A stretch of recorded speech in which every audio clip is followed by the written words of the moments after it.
we stand tall. Words of blades that never fall. Debating warriors brave. Every thought we give and save.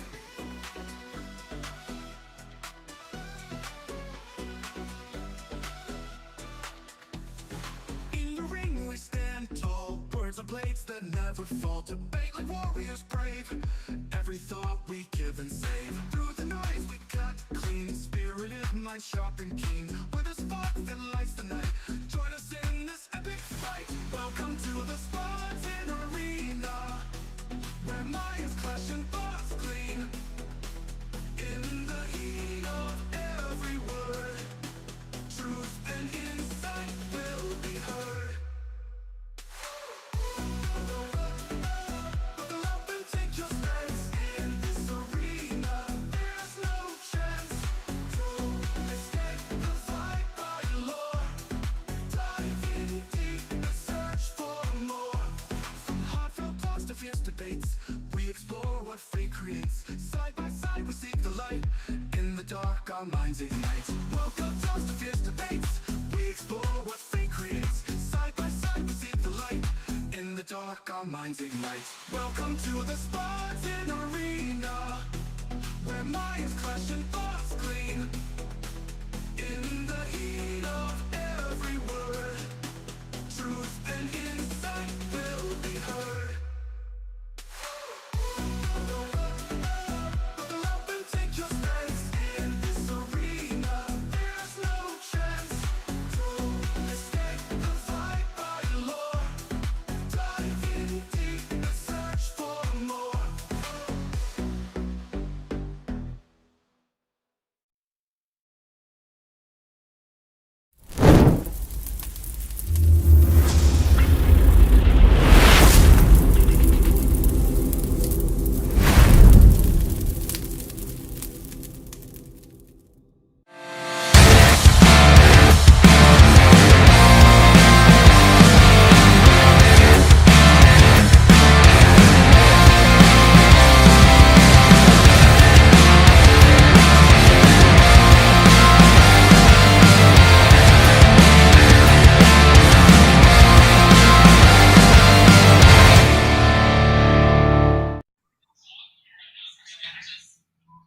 Ladies and gentlemen, it's for that time of the week again. It's midweek, it is Wednesday, July 16, 2025. How you guys doing? This is your host, CBN Tech Talk, aka Black David, aka Bear Paw,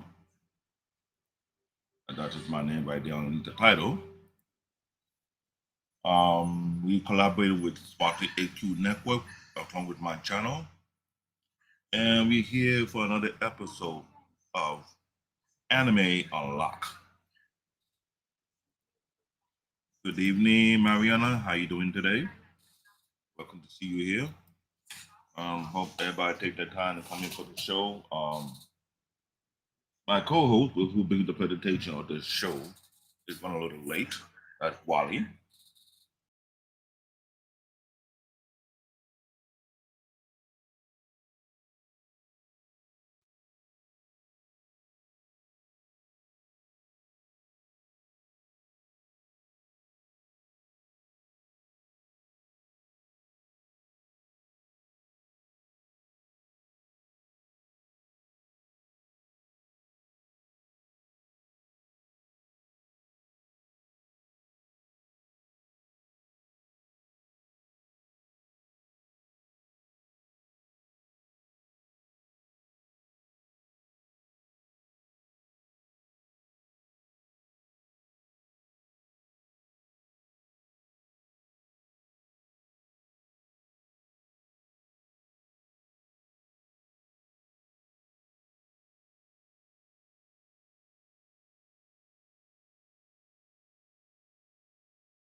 Testing, testing, testing. Mic check 1 2 1 2.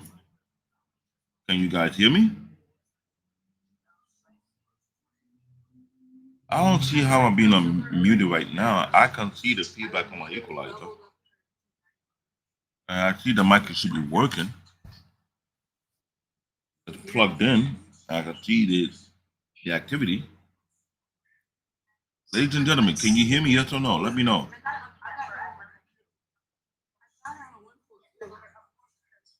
This is strange. Very, very, very strange. Shouldn't be muted at all. Hold on a second. Let me see if I can switch it around. Oh, now yet you can hear me? Okay. That's weird. I might have to do a system test after the show and see what is really quick in the tweak because I moved up a couple of applications off my machine. Even though this is I don't call it, I can't call it too high end, even though it's on 11th generation for the Intel. Got an i9 11900K. Oh, fun thing, yeah, yes, it's your fault, Peter. You like a mastermind system from behind my back. Yeah, Peter. Yeah, let's blame it on this guy right here.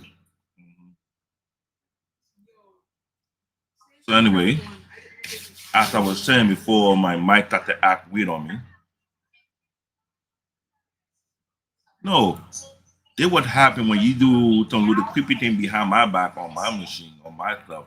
When I'm trying to talk, you're trying to mute me. That is your fault, Peter. Anyway, as I was saying, I'm talking about this particular show while waiting for my co-host to show up. And Peter, if you want to join into the conversation, you can creep her in like you normally do. Now, this show, I'm trying to figure out how would I rate this show from all the heavy hits that came during the 80s and the 90s. You're comparing it to Dragon Ball Z. You're comparing it to Mobile Suit Gundam. You will compare it to what are the heavy hitters? Inuyasha, another old school heavy hitter.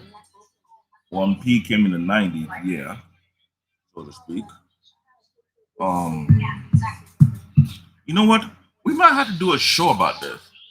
But we do a ranking. Which anime was the most impactful when it's the first airwave or the first wave of anime when they came into the United States? Who were the most impactful? I think we might have to do that show and have some people who come in and get their 2 cents. Because I'm thinking about it right now, and I want to see which anime was the major hitter that brought a lot of eyes to the anime arena. I know it will be Dragon Ball will be considered to be one of them. I know Mobile Suit Gundam will be considered that one. Inuyasha was there. We had one of the darkest anime, aka Berserk. We talked about that one in the most previous show. Um, there's a couple of them mentioned that we did talk so far. I'm wondering which will be considered this particular anime, Saint Seiya. Now, if anybody who's heavy, and I say heavy, I'm talking about legitimately heavy into the Zodiac sign, I would say maybe the anime may fit your criteria if you do understand the constellation because the way this anime plays itself out, it turned out there's way more constellation than what you know.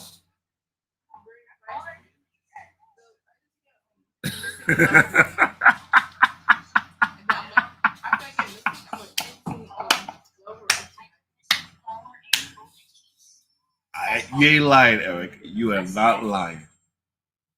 You are not lying. I have to admit, the Dragon Ball Z Junkie are legion. They're the biggest. I'm not gonna lie. But Eric, as of lately, their rivalry is with One Piece now. The One Piece junkies are now becoming worse than the Dragon Ball Z junkies. Just let it be known. Because the one thing I love about anime, it creates so many unique fan base. And some of their fan base are true die-hard fans. Perfect example. Let's talk about the Dragon Ball Z junkie. We have the president of the Vegeta Club, aka Wally. When I want to crap on, he's not here right now. So before he sneak in and try to shut me down, when I call his character King Pookie, you remember the episode we talk about Dragon Ball Z? He was like, nah, yeah, I'm not letting it happen. You're not gonna get away with that travesty. Then you had a federal guest, Peter, came on the show and said, no, he's not a Pookie. He's one of the guys that screwed with a trust fund baby. And I had to give it to that. I'm like, you know what? He got a point. He might be original before Triple H was. And that show was hilarious. I need to go back watch that podcast. We were going in on certain characters. Yes, I love my Goku. I like it. He's naive. Yes, he's a little troublesome. He opened his big ass mouth and say the wrong thing and cause everybody want to whoop it behind, which I get it. But that's no different from Luffy in One Piece. Luffy's another idiot, a naive idiot, if you ask me. Ever got to whoop it behind. If you don't keep him tied up, you put the whole team in trouble. Look at Peter. That is fact. Of course you're gonna say that is fact.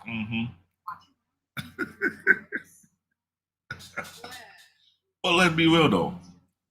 What I love my anime, a quick, unique character that people can actually relate to and be like, I think this is my person. I think this is my.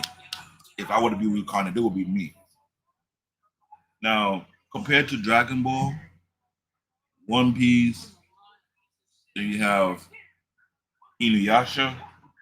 They have their fan base. They're a little. But I noticed something I don't see a lot. Of all the Comic Con, the Dream Cons, or any anime event, I want you guys to tell me if I'm wrong in this.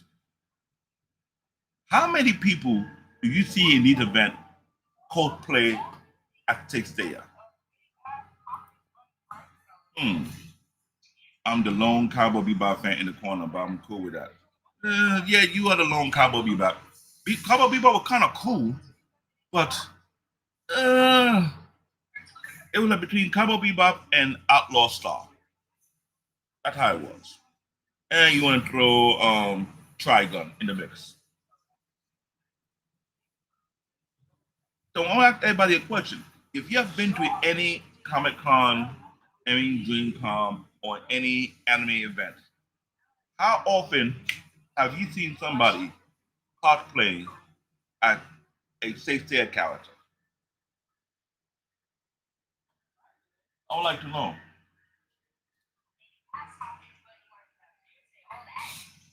Because I've been asking that question for the longest. I've seen a lot of events that happen multiple years, the past 5, 10 years. And what I noticed that doesn't stick out so much, I don't see a lot of people cosplaying as Saint Seiya. I was like, I wonder why. Maybe the fan base is very, very subtle or very undercover. I'm not too sure. I think Saint Seiya is a very cool and unique anime itself altogether. Maybe if they get a better production, let's say, perfect example, upon a multiple reboot they have recently, they have a better anime studio that will take the OG episode. But I want to have over 200 episodes and have it redone, up to date, remastered, either took a tweak or two to the storyline, or make sure it had the same amount of episodes but break it out to season so people can digest it and get used to it. I'm thinking maybe we'll bring a new type of audience to it. Because this year, this anime right here is cool as hell. I'm not gonna lie. Very unique storyline. When we try to break it down to constellations and all different, I'm sure Some people they think they know all the constellations of the stars. You be surprised. There's a lot of constellations that anime break down, and you be like, I didn't think about this part. I didn't think about this angle because remember, we talked about it before. A huge majority of anime mostly came from manga. The manga is the source material for a lot of these great anime that we have out today. Some anime were coming from either a video game or a toy sale or something else. I can't remember what we call it that. Still waiting for my co-host Bob to show up because he went a little kind of late. But to have the audience, you need to build a root fan base from somewhere, right? So for example, I was telling you guys before that before I watched Solo Leveling, I read the manga for Solo Leveling. I have over 200 chapters. I only have 200 chapters, right? That sequence is finished, but the next sequel to that is Solo Leveling Ragnarok. It has concerning his son. Right now, we're waiting for season 3 of Solo Leveling to come into production.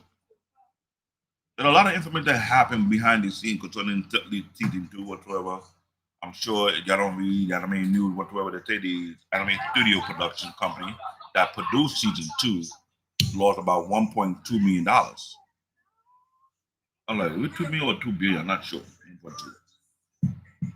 I don't know how that happened, what would be the reason, but when I get the if I get the information, we'll have a show about it. We talk about it later on. But as I was saying, sometimes a production company who is responsible for making the production of the manga adaptation to anime is either more responsible in the direction of how to go about it. Saint Seiya, after multiple reboot, well, there's a lot of them. We wait for our co-host, we'll have the presentation, start doing the breakdown. It will show that not only we did so many adaptations, I'm guessing it's based on the IP, based on the owner. Maybe they're trying to get more fan base, or there's something wrong with the storyline, or something behind closed leadership. Like I have my issue with one Dragon Ball Z, how why there was more material behind it, or more anime. The rumor had it that Akira Toriyama didn't want to drag it out any further.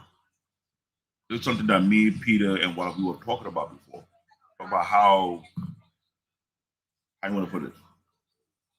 There was a time they want to kill out Vegeta, but due to the fans loving the character, they couldn't kill Vegeta. They kept him alive. They with Goku. Same thing that happened when we talk about Transformer. When the main character, Optimus Prime, got killed out, oh, they got a lot of backlash. And because of the fan, they had to find a unique way to bring Optimus Prime back into the scene. So I'm not sure if I want to agree that Akira Toriyama didn't want to make more Dragon Ball D content. Because if that's true, my question is why? You created a masterpiece, and hear this joke though. Ladies and gentlemen, I don't think AI know this though. Woman has it that the Dragon Ball D franchise is one of the main mover of the Japanese economy, which I found out weird. So they have to continue to push the franchise because it's making so much money for Japan. So I want you guys to let this one sink in. Have you ever heard of any nation about a unique anime franchise is making so much money for the country economy that they keep pushing it? That's totally unheard of in the United States. I'm not sure that in Canada. I don't think that ever happened in Europe. But Japan, Dragon Ball Z make way too much money for the Japanese economy. If that's the case, then what about One Piece? How much money did One Piece is making for Japan? This is why when people don't know how big anime really is, anime is huge. It's a cash cow. So if Dragon Ball Z is making so much money, so what are the 10 biggest anime that are making a huge amount of money for Japan? If you want to make any suggestions, maybe if you have an idea.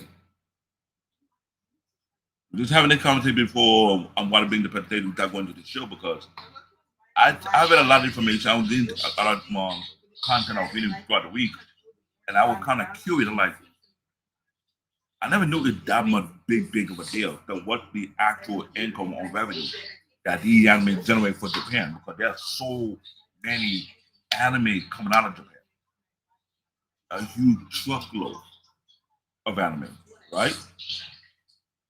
But you have these OG anime that continue to be mainstay. Dragon Ball, One Piece, Inuyasha, Berserk, I believe is one of them. Um, Mobile Gundam, that's another one. Mobile Gundam do make a lot of money. So I'm guessing that's another big part of the economy for Japan. Um, and you don't think Gundam is not a big deal? If you ever get a chance to go to Japan, thank you, Eric. Studio Ghibli had constantly pulled out high quality features. Yes, they have. But I never knew that anime itself generate a huge chunk of money for the Japanese economy. That's a whole new view on anime. I want everybody to let that one sink in. For anime to generate a huge amount of money that support the economy of Japan, that's saying the amount of money it brings in is ridiculous. So look at it this way: there's not one cartoon in the United States that have that type of flex. Not one. I don't care if you're a cartoon fan from the East Coast, you're a cartoon fan from the West Coast, you're a cartoon fan from the Dirty South, you're a cartoon fan from the Midwest. Mention one cartoon that you know that generates so much money that it becomes a big deal to the United States economy compared to that of Japan. How they look at Dragon Ball Z. That's a unique thought process to look at it right now. Very, and I think we might have a show about that. We start digging in, looking at what are the anime that's building a lot of money for Japan. We start listening out and see why it is what it is and where the money coming from. They coming from the US, either come from Canada, either come from Japan, come from China, either come from Europe. Because let's be real, anime dominate the market in animation. The fact that it have competition coming from South Korea and China. America, they don't have weight in that. Reason why, you have noticed, Cartoon Network, Crunchyroll, Netflix, Hulu, or any popular streaming show you're popular with, they're buying license to stream these animals. I got called out one of my peers who had to work with in IT. He hasn't what I have watched so far, and I told him something I need to catch up because in case of we need to start talking about these new upcoming anime, it's a big deal. Thank you, Eric. Like you said, well, you also had to add in the manga, which is totally correct, the toys, the art book, even anime pencil board, what even with highly popular and collectible. Like, you know what? I'm glad you mentioned that. I'm very glad you mentioned that. That's something I always trying to think about because when we talk about Comic Con, Dream Con, a lot of people, when I think it's much of a big thing, yeah, it's an event for people who are nerdy. It's not much of a big deal, but if you hear that something anime make a huge chunk of money for them on a global stage, that asks yourself this question: how much money are they pulling in on multiple directions? That's the huge question.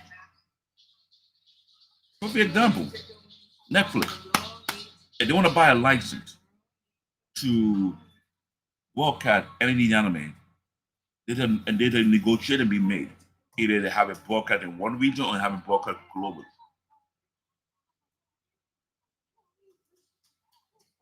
We know already that a lot of the anime we watch is not only broadcast in North America, aka US and Canada, but also broadcast in South America. It's also broadcast in Europe.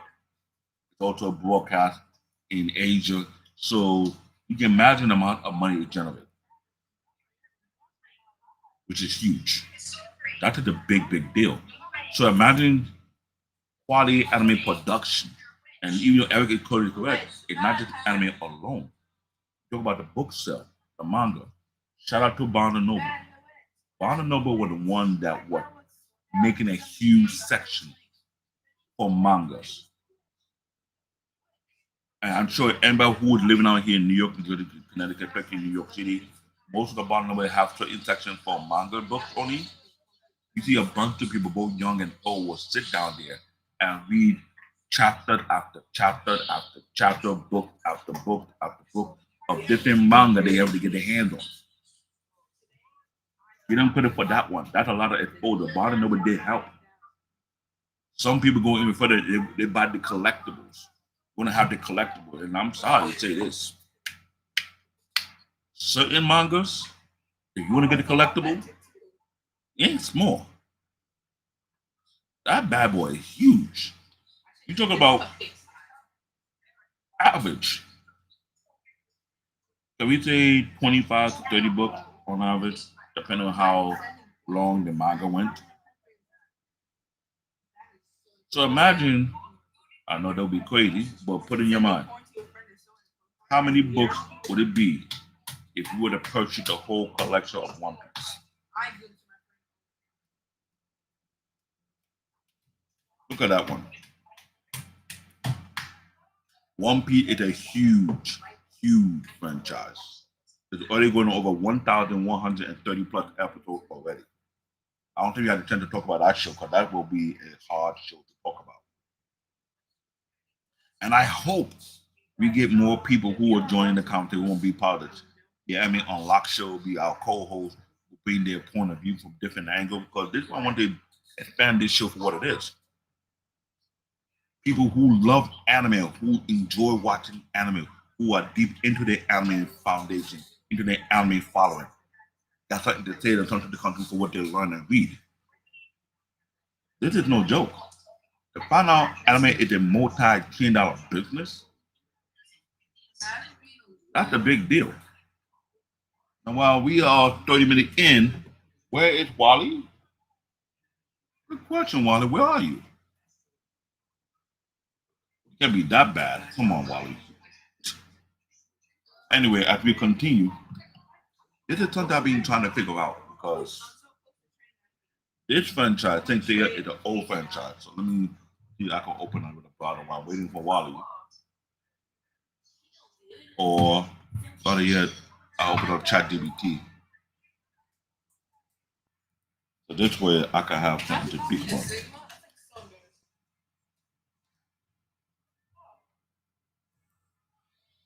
So this is a big deal to me.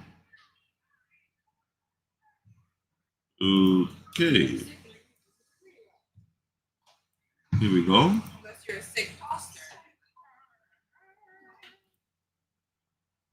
Waiting for him, so let me get you the mix about some of my notes I sent him. To get an overview while we waiting for him. Saint Seiya, the creator of the anime, his name is Masami Kurumada. The company he published it under is Shueisha. And here's the thing about the manga ran from 1986 to 1990s. So, you know what? You're right. I'm glad Eric mentioned that one. Don't forget about all the J snacks to North way you can watch anime. That is true. So I was saying, the original manga for Saint Seiya, it ran from 1986 to 1990. That's a 4-year run. right?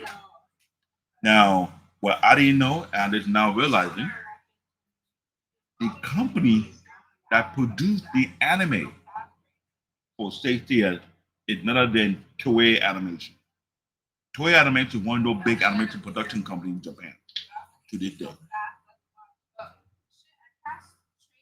Its unique genre is action, fantasy, mythology, and shonen, right? I find it very, very unique. And where they're describing it right now, they say it would call a classic battle shonen series blending Greek mythology,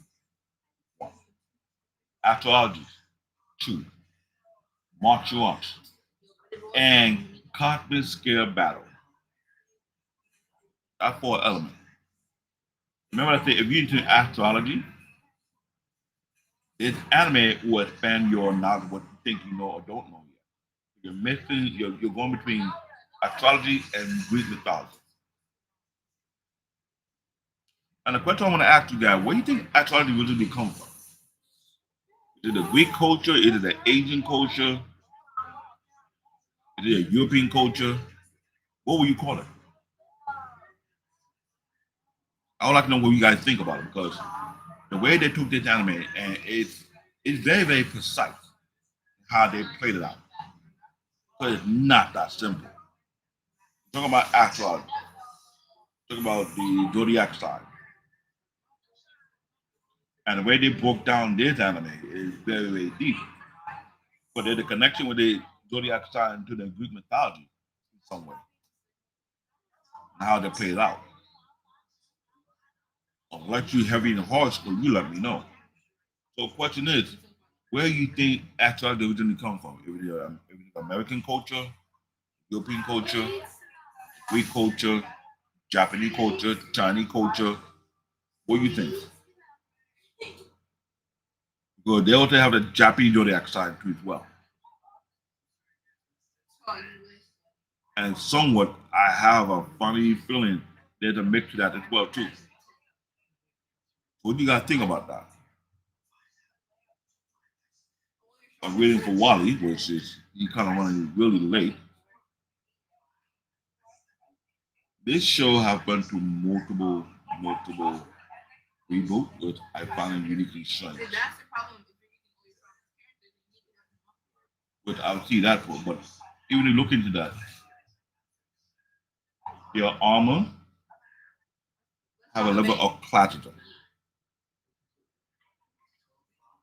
So while waiting for Wally, you may have to to make it more clear to understand. I'll look at the organizational structure of the thing. The Bronze Saint was considered to be the lowest rank for protagonists. But there's some information about that and I need to find out more about what's constellation referring to. Silver Saint, middle level, serve as early antagonists or allies. Gold Saint are elite warrior representing the 12 zodiac signs. Keyword 12. According to the anime, there actually is 13, not 12. I'm not a historian on that area, but if you know better than what did I do, you can speak up about it. And when they talk about gold state, bronze state, silver state, they're ranking based on their cloth, more like an armor. The bronze cloth would be like Pegasus, dragon, and Cygnus. Perfect example. Silver cloth are eagle and lizard. That's a good example. The gold cloth are based on the horoscope. Leo, Virgo, Aries, Taurus, Scorpio. You have to go on, that's exactly what it is. But imagine how someone took the time out to take the actual astronomy understanding, take the whole zodiac, that break it thing down, and that see how you want to label the rankings. Because see, they put the zodiac at the ghost. Oh, Wally is here. I heard a knock on the door, and here is Wally. How you doing, Wally? Ladies and gentlemen, sorry I'm late. I have some technical difficulties. It's called a Yeah, presentation. yeah, and not only that difficulty, you have another difficulty. I'm sure on why. You're funny. No, that's not a difficulty. That is just life. Literally, that is just I was life. supposed to be matching with him, but I didn't do it because I was busy today with some math, so it would have been fun. No, you were supposed to be who you were supposed to be, as always. You. Once again, I'm not gonna be disrespected about my dang hair and me choosing to cut it off. Like it is what the fuck it is. It's not. It's like this is like the second time I've been on here and I have my head shaved. Like what the fuck are you talking about? Hey, it's a good look. And then it could be who look younger, me or you. Well, of course it's obvious. Really? See how that looks. See how that looks. Really? Exactly. So Really? you shouldn't be talking. You shouldn't be Really? talking. That's your fault. That's your fault. That's your fault. I think I was gonna Don't save worry. you. Don't worry. I will do it this week. nothing. So on a Saturday show, you will see who look younger between me, you, Paul Bennett, and Coach Furs. Who look the youngest? We all know who's younger. I know you're the younger, but who look the youngest? Again, we all know who's younger. Remember, thanks to my 5 o'clock shadow, that's the only difference that's saving y'all. Oh Lord. Thank you. Thank you. Thank you. I'm gonna rest my case. Thank you. Uh-oh. Eric thought it again.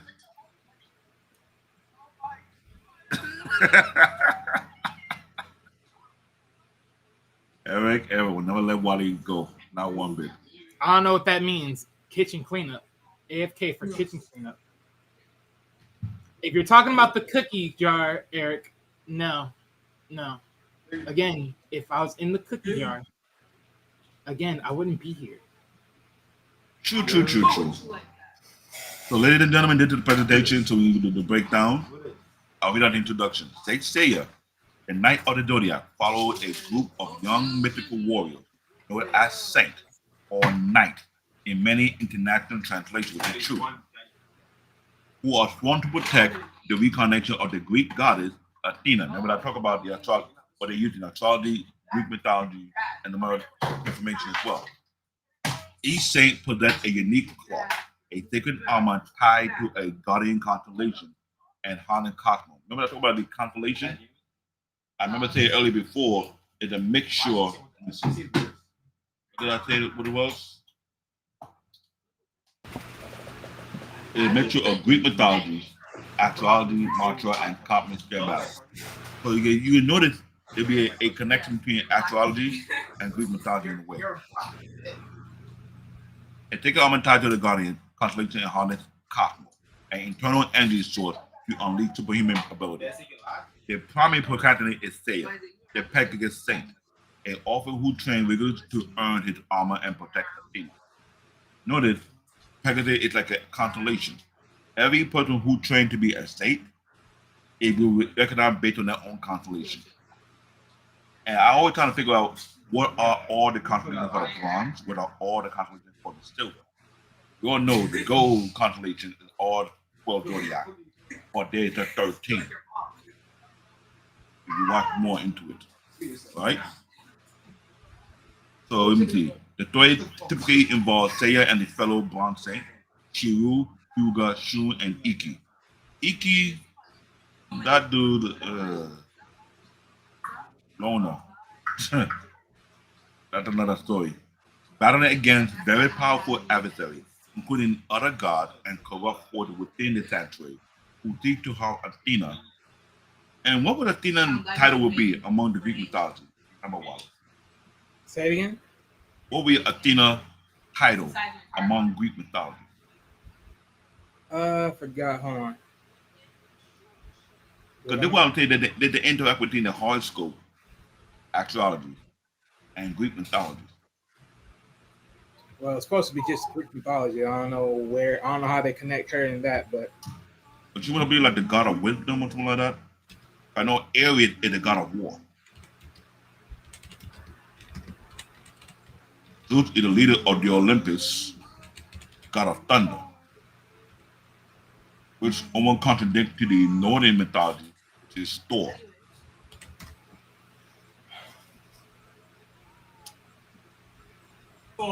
Make sense?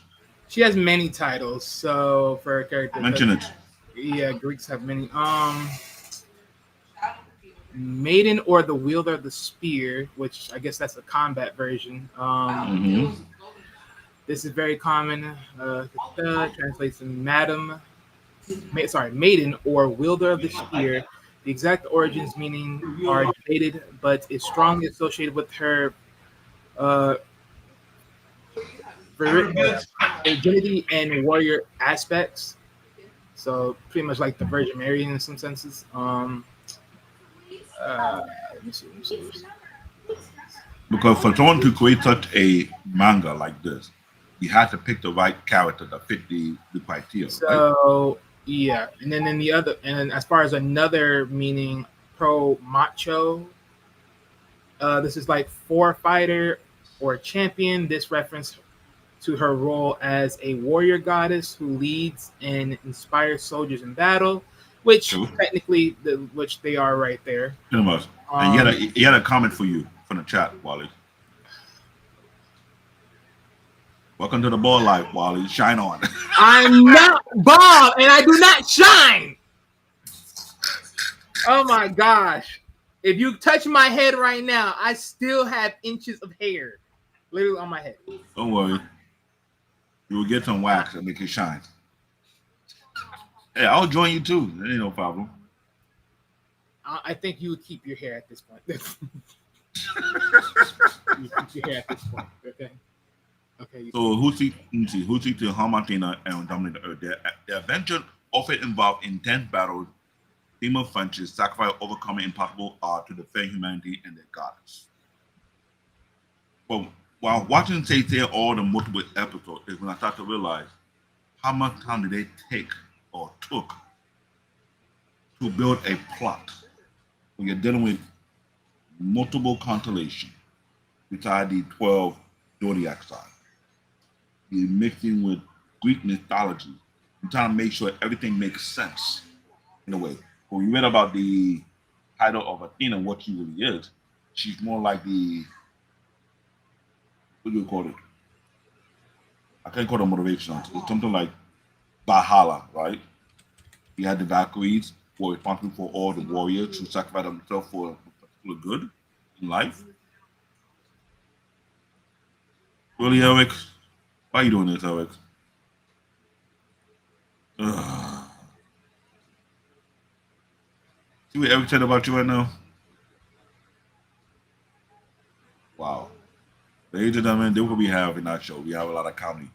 Like I was saying, this anime, I'm saying it's very unique at the time. I'm still trying to figure out why there's not a following that shows up on the Comic Con, Dream Okay, Con. so here's a clear depiction of her title, right? Okay.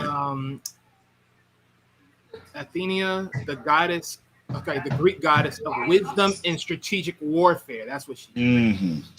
That's the title I was looking That's for. one connection right there.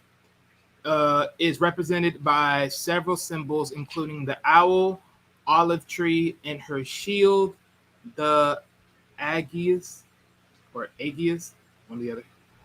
She is also depicted with a spear, armor, and helmet, emphasizing her role as a warrior goddess. So yeah.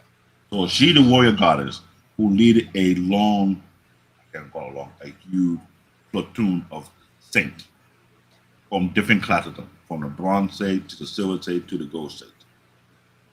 And there's actually a fourth one called divine state, but that has something to do with unlocking something else.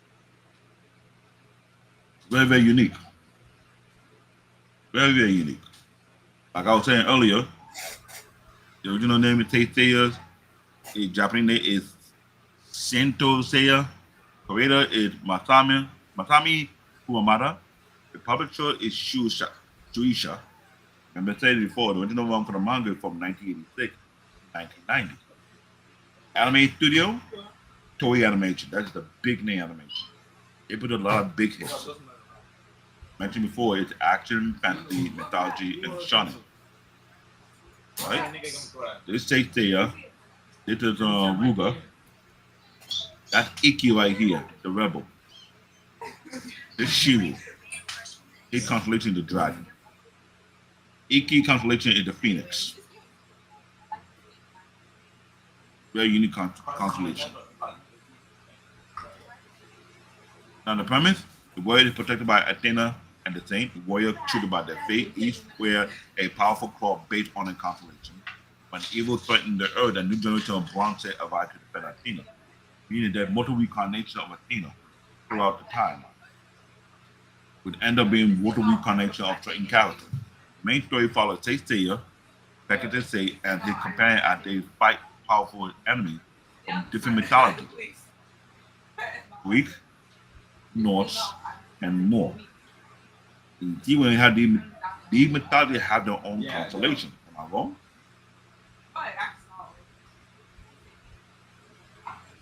So that's what I'm saying. When you create a unique anime like this, it stands out. And like the person who did this took their time. I'm sure it's a lot of work, a lot of research. Because you all talk about when you're doing a manga or an anime, it has to make sense on multiple levels. It can be lame. But this is a lot of work. Talk about Greek history, Greek mythology, Norse history, Norse mythology. They talk about astrology and the horoscope. You're going in deep. You're doing a lot of trait and connection and either similarity or reference to or related to. That's a lot. Yeah. So I say if you're into horoscope, this should be an anime for you. Very unique way. Now here the detail arc breakdown. You have Bronson, low ranking but a protagonist. I'll say earlier before. Silver Saint, mid level, serve as early antagonists or allies. Gold Saint are an elite warrior representing the 12 Zodiac signs, but it's actually 13, not 12. The Gold Saint slash Divine Saint are higher level featured in later. But here the trick about it. The Divine State is not always Gold State. The Divine State is also coming from the Bronze State side of it. That's also noted. So there's a lot going on that one. Each state wear a claw. You have a perfect example. Bronze State are Pegasus, you got Dragon, you got Cygnus, and there's a lot more. That's what I'm going to ask. What are you using as an evaluation that considered to be a bronze claw based on constellation, based on the horoscope? What are you looking at bronze? So when they had silver, you got eagle and lizard. And in my head, eagle and lizards. Why would the eagle be a silver constellation compared to a bronze constellation? That'd be a good question to ask. Gold claw. Gold one, we get it. The horoscope. We're going to stand out with God. So that one make perfect sense. But for the bronze and the silver, I'm still questioning either I like it or not. There's another franchise of Saint there, Saint of Gold. See right there. It's a cool anime. And you go to the next slide. Yeah, I know I'm talking so much. Detailed arc breakdown. The Galactian War arc. That was a huge arc. The opening tournament to determine the strongest bronze saints. And that was a long list of bronze that they had there.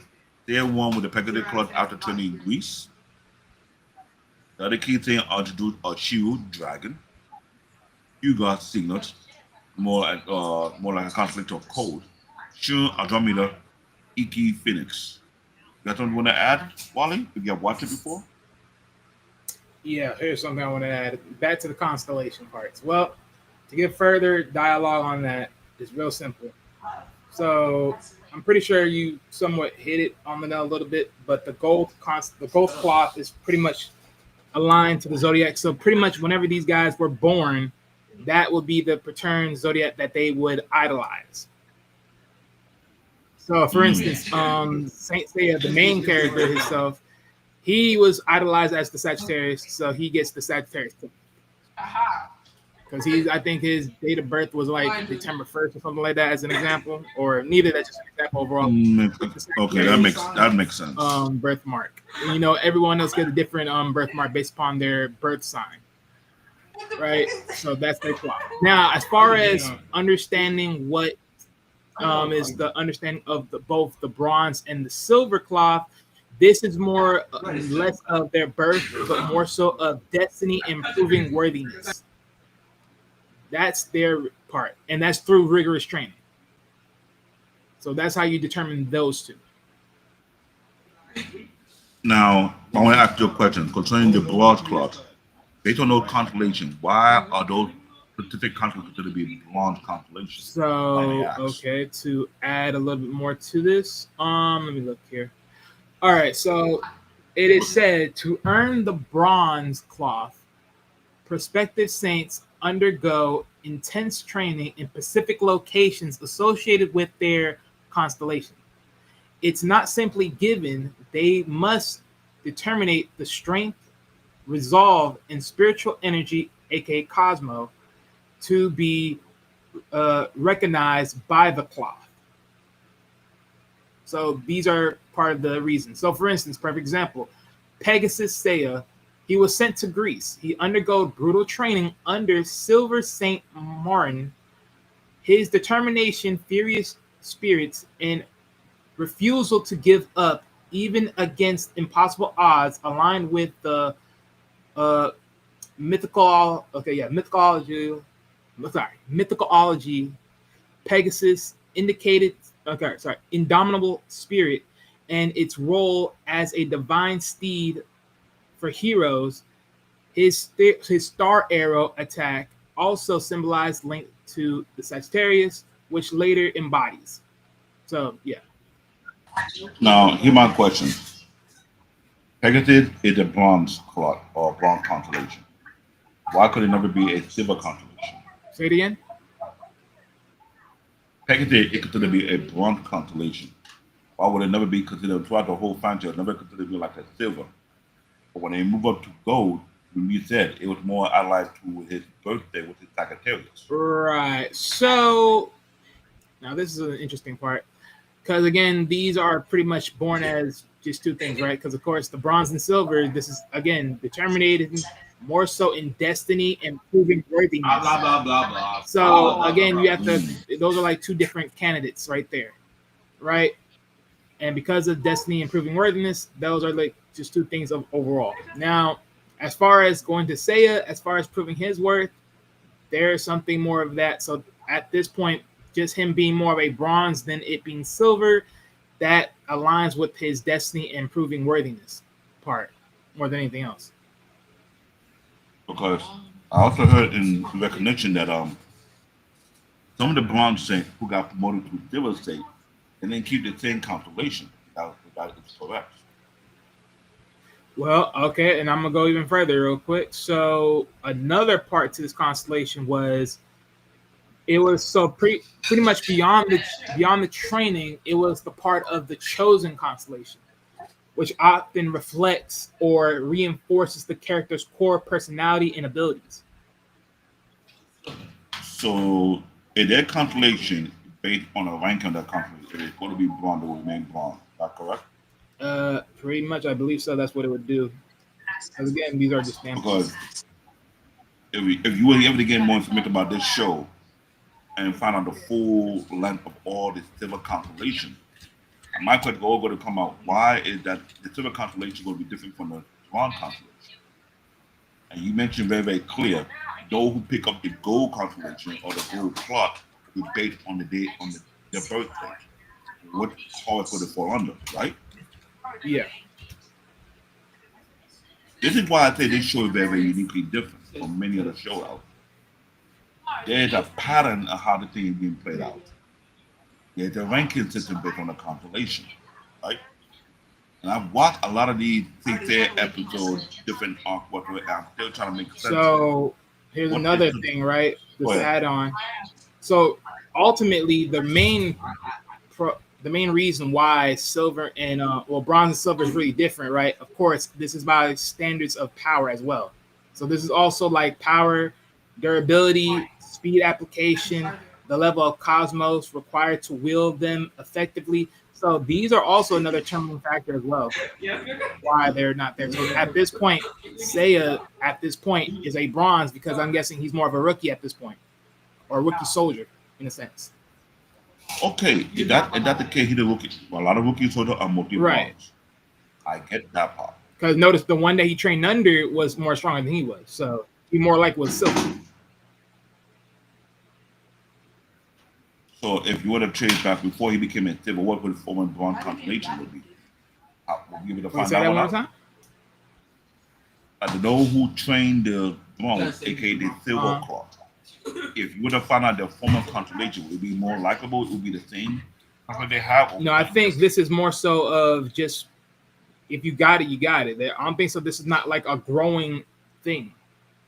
This is like ranks. I mean, granted, there could be a thing like that, but honestly, because like okay, so let me put it in this framework, right? Because they do give a because I did look this up, right, and they did bring up like examples in each different variation. So like for instance, in durability and protection, right? If you're in under the bronze cloth, right? These are the lowest rank of cloths. While they offer significant protection compared to an unarmored human, they are most fragile and scarce armor. They can be damaged and shattered relatively easy by powerful attacks, especially from silver or gold saints. The main bronze saints claws are often seen being damaged or destroyed during their intense battles, only to be repaired by move of Ares or a relative by sorry revitalized by Athena's blood. Right now, silver cloths significantly more durable and resistance than bronze cloth. They can withstand attacks that would easily shatter a bronze cloth, while still not as indestructible as gold cloth. They provide a much higher degree of protection. So pretty much again, these are just the armor is just like the level of capacity that you can withstand. Okay, that makes sense. Like I said, this anime itself is very it classism is no what. Let me rephrase it. The level of content that this anime had is different from any other anime. Like you cannot break the rules. In this one. You just can't. There's no skipping. It what make it very very unique. Now we know one character have a very unique constellation, Ikki, aka the Finnic constellation.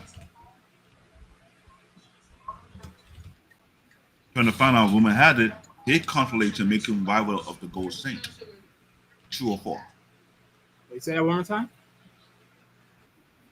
The character Ikki, the Phoenix Saint, his constellation is like the wild card. Well, I mean, understanding the Phoenix, again, this is like life and rebirth, so it does have the cheat code.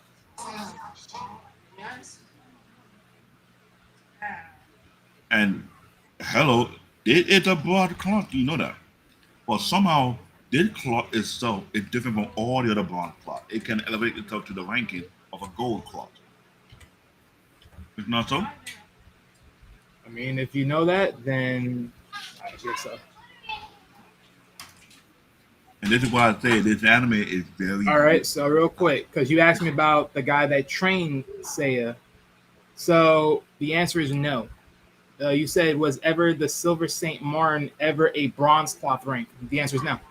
So again, this is like something you're gravitatively entered into based on some form of facets of rank. interesting. But here's the clear text. It says, no, Silver Saint Marn was not previously a bronze cloth rank. She was introduced as and consistently depicted as a Silver Saint, especially the Eagle Silver Saint. She served as Pegasus Saint's trainer in Greece, indicating her established rank and skills from the beginning of his training. The series did not show or mention her ever having been a bronze saint. So again, this already, pretty much by this statement, it already entitles that this person was already already high. And plus, since she was training, more likely so she'd been around Athena longer than life itself. So ergo meaning, once again, Saiyan was someone that's brought in.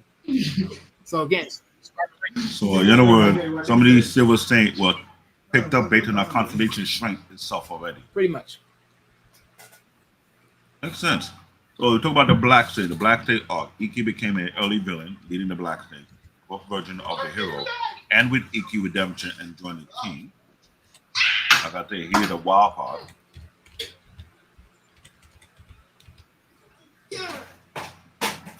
I know the background sound of my knucklehead kid, and when I put him on live.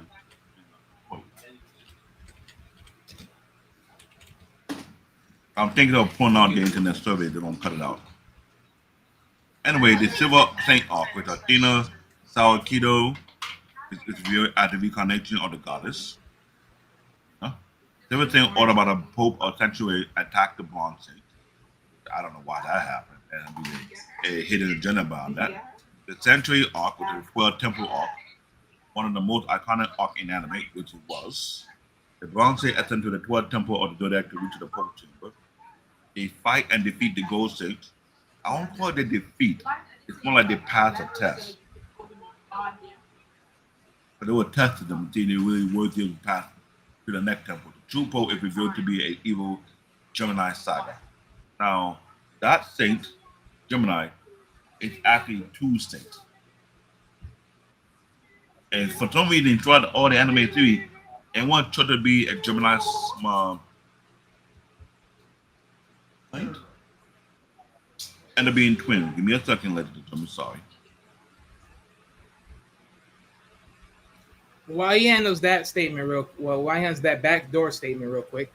So let me real quick because he mentioned Ikki and his constellation of being the Phoenix. And yes, this is true. Like, yes, even as a bronze saint, he was able to rival, sometimes even able to surpass powers of the Golden Saints. And let me give you 3 reasons why. The reason why is the unique Phoenix cloth abilities. The Phoenix cloth is unique amongst all cloths, even gold cloths in its regeneration abilities. Of course, as we already know, Phoenix, they can, as they come down, as they live and die, they got the regen ability. So that's But the thing is, the Gemini cloth is like a contradiction, actually. Because that was the only cloth that, how you would say it? It only one did. It never a one used it like use that cloth. It's always two. Then Gemini is the twin constellation. Well, I was talking about the Geminis, though. No, I was talking about Gemini. Ikki. Okay. Yeah. My bad. Yeah. But based on your finding, is it possible that Ikki cloth end up becoming a gold by itself, or it took somebody else? Say it again. If we by chance Ikki, constellation Phoenix, end up becoming a gold cloth by itself, or it took over someone else's constellation? Took over someone else's constellation. The Phoenix constellation. It is a constellation based on death and rebirth. Pretty much.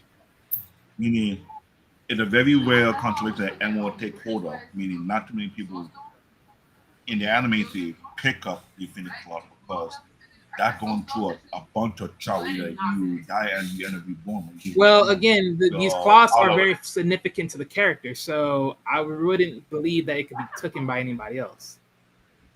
So that's Makes one. sense.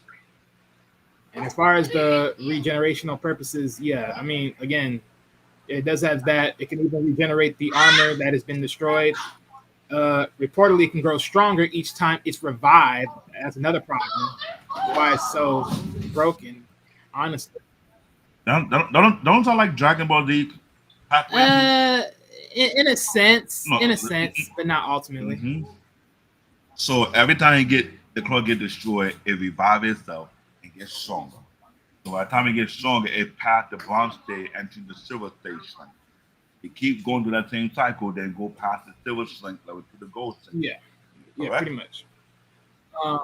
So there's a high chance the Phoenix cloth can become a gold cloth by itself.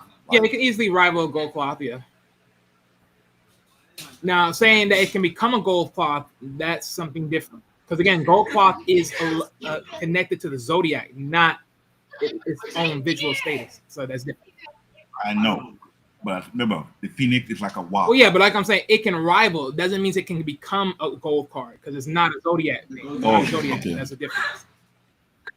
That makes sense. I also, yeah, And- just for the next one. ahead, go The ahead. other reason why this is such a broken constellation is because no same attack works twice. So pretty much, if those that know of Naruto, aka amongst the Itachi clan, yeah, you can't get fooled. You hit me one time with that, okay, great. Eventually, I'm gonna see if you do it again, I'm gonna see it coming. Pretty much. Ain't that a broken ability? Pretty much can read the same movement that you're good about to do again. It's like, okay. So that means the moment you hit one move, you better make it count. It's done. It's done. Pretty much. The next one is the Phoenix Illusion Field. The awakening of the seven senses. So the seven senses, which is interesting. So, like other bronze sense, Ikki repeatedly awakens the seven senses during critical battles.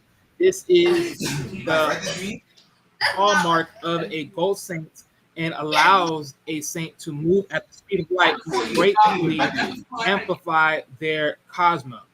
When Ikki fully unleashes his cosmo, he can contend with a gold saint on a more equal footing.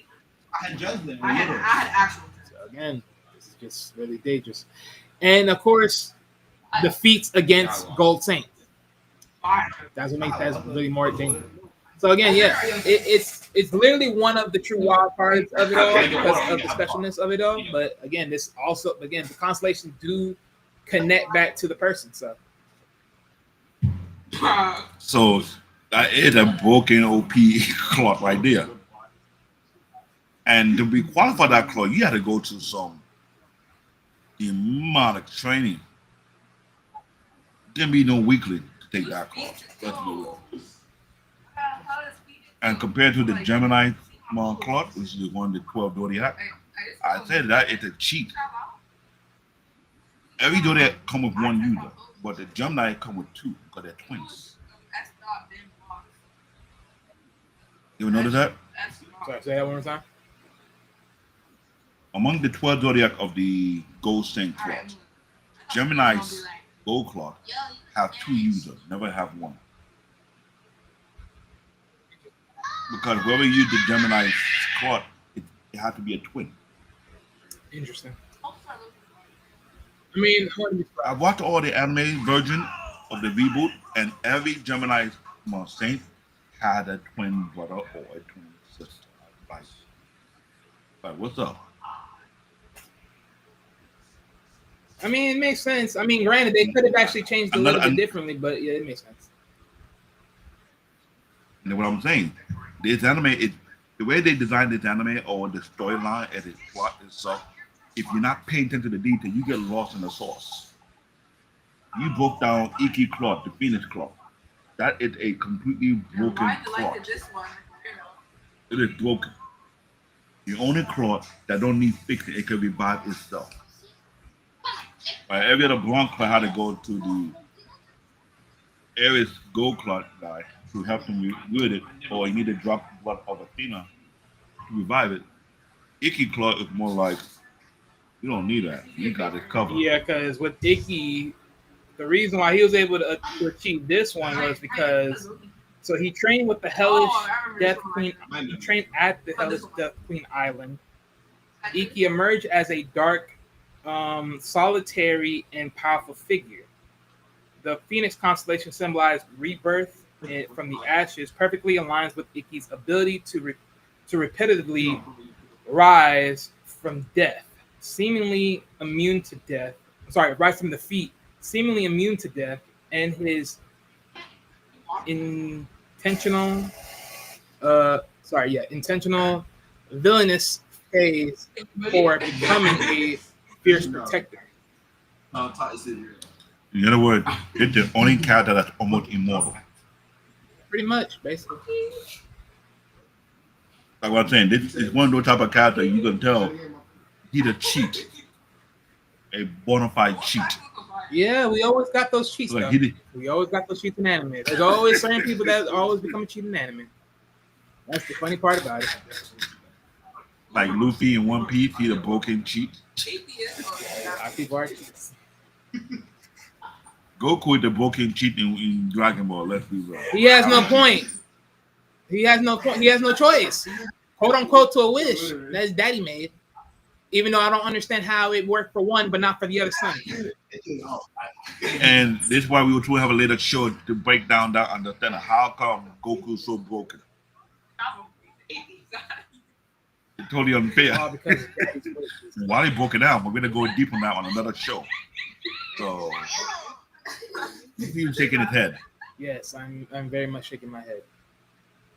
All because daddy made a wish. So we went in on that in that All because conversation. We were daddy going made in a heavy. wish. This is the only reason he gets what he wants. Yeah, I just find it funny. It works for one son, don't work for the other. How the hell that works? How? Emily's last name is Rodriguez.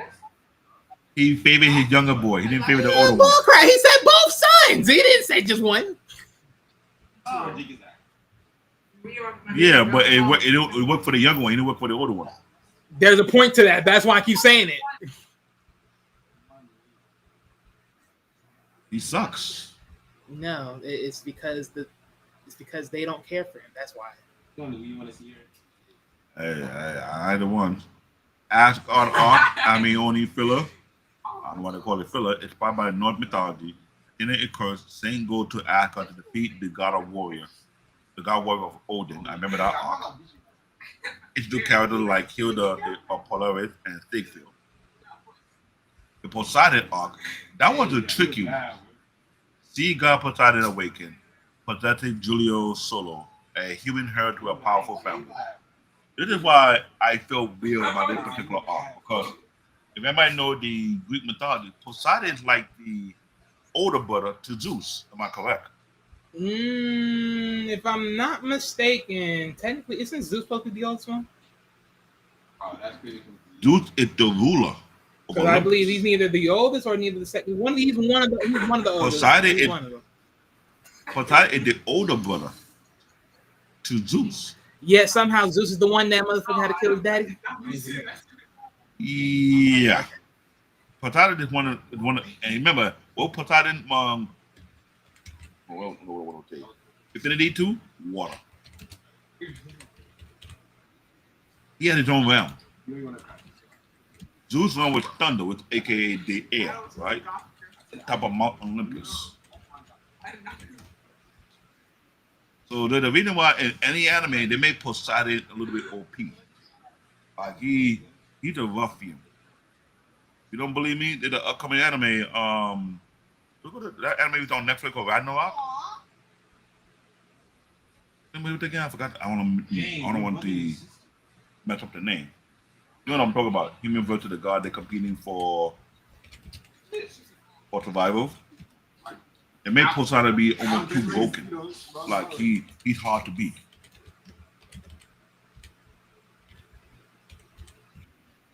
Right, he's looking for our continuity. See God Poseidon awakened, possessing Julian Solo, a human here to a powerful family.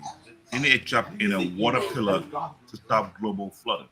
They fight the marina, Poseidon general, in his underwater temple.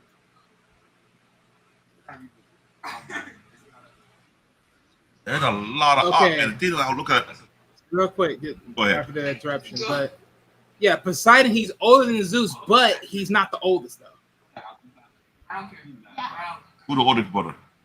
Now I gotta keep remembering. Okay, he's Athena. That's a girl. Determined. I think it's Determined. Well, that's the oldest boy, but that's not the oldest Olympian god. Hades is more younger than Zeus. Who? Hades is younger than Zeus. No, Hades is before Zeus. He's the fourth child.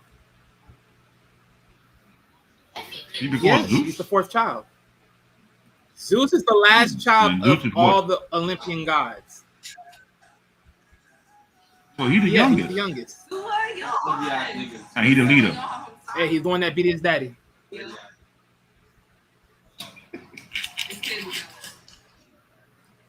I mean, look, ultimately, on all, the first one was literally a female. That's the first child of the Olympian gods.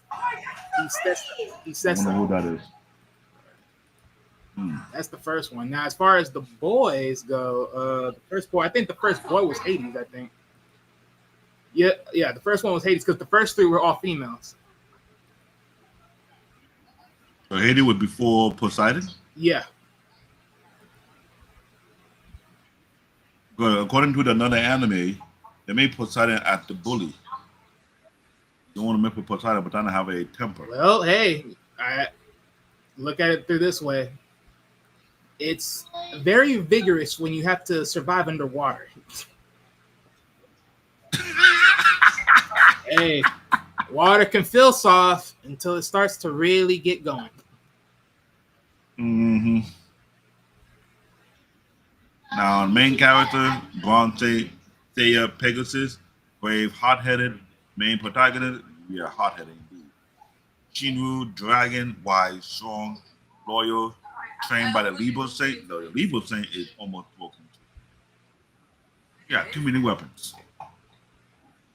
Hyoga, Cygnus, calm, use ice attack.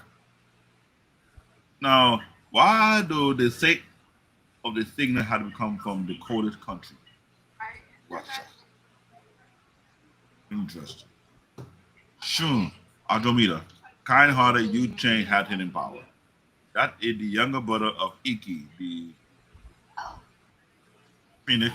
Shun brother lone wolf with a fairy power and veteran ability. He is broken beyond no return. Athena Sawo the connection the goddess of wisdom and war, if you were correct about that earlier, became a true deity through suffering and leadership. Right?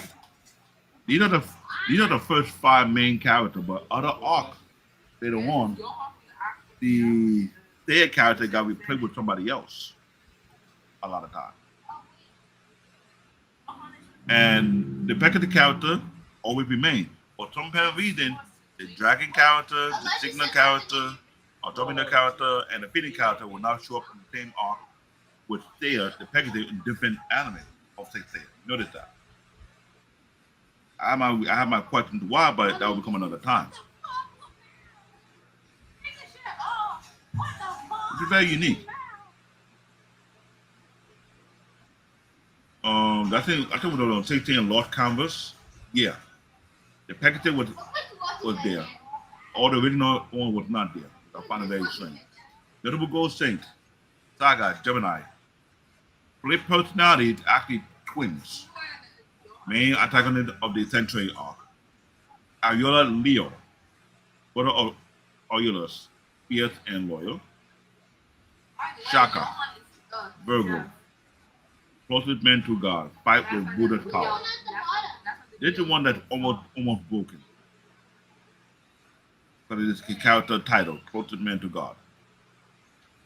Mood areas, either close to peer master and psychic power. Doko, Libra. Yo, everybody listen to this age. This is Shingu Master.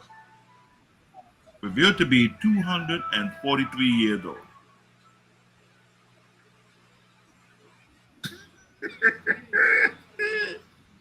How come you don't know the age of Ikki after how many years later?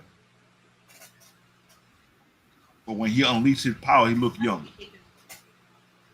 And that's the price of immortality.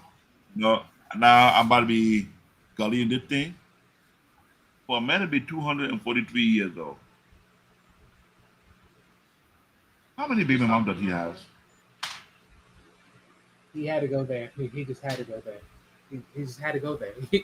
He had to go there. He had to go there. He just had to go there. Yeah, he had to go there. He had to go there. No. He can't be a monk. He just has to be pimping and he just had to be pimping and swinging rods and swings. Oh man, he just had to be swinging his sausage around. Ladies and gentlemen, I'm not saying that he's not doing that. I'm just saying you have been on Earth for over 243 years. You can revert yourself to your younger self. How many brothers would abuse their longevity to destroy their raw old? And be honest. Well, don't act like you wouldn't do it yourself. So don't play Say what happened now? Don't act like if you had the ability to be that old, you won't be having your fun. Do you not see the world that we out here right now? Do you not see the stupidity? You crazy. Okay, yeah. I'm So gonna you sacrifice my saying well-being. if you were able to You live motherfucker 200, here crazy. you saying what are you saying? If he was just like Doko, living up to 243 years, see how America, he wouldn't live with no American woman, right? You will leave the country to go somewhere else. I'll be in a shrine looking at the world. Yes, I'll be in a shrine looking at the world. Do nothing but harm myself. Located where? Located where? Or it's far from this people. On top of a mountain, nice carved. Yeah, fuck out of here. Oh, I ain't doing this shit with people.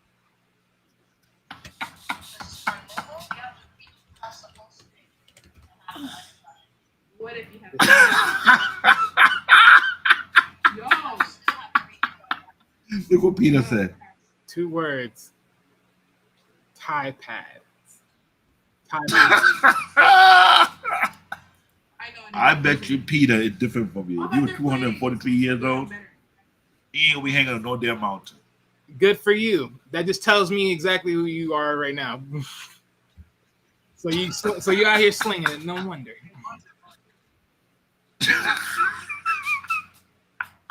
I see the amount of time you put into this. Hey, oh wow.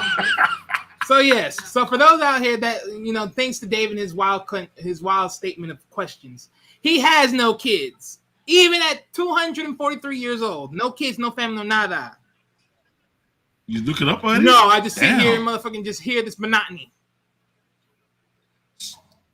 So Doko was actually a monk for 243 years. No kids, no offspring, no hair, nothing. And why would I done the same thing? I will believe Wally, but when I believe Peter. Peter 243 years. He's Greek. He gonna do like his own people did. Take over lands and motherfucking swing.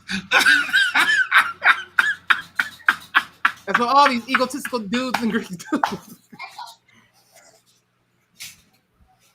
And if you think I'm lying, ladies and gentlemen, just go look back at Spartacus. Yo, Peter might drive home quick and come up. What you mean? I said what I said. And I stand by this. So don't trust a Greek to be that old. I didn't say all that now. He implied on that. So Take it as you hear it. If it was Peter to be 243 years old, he would have a village full of his kids.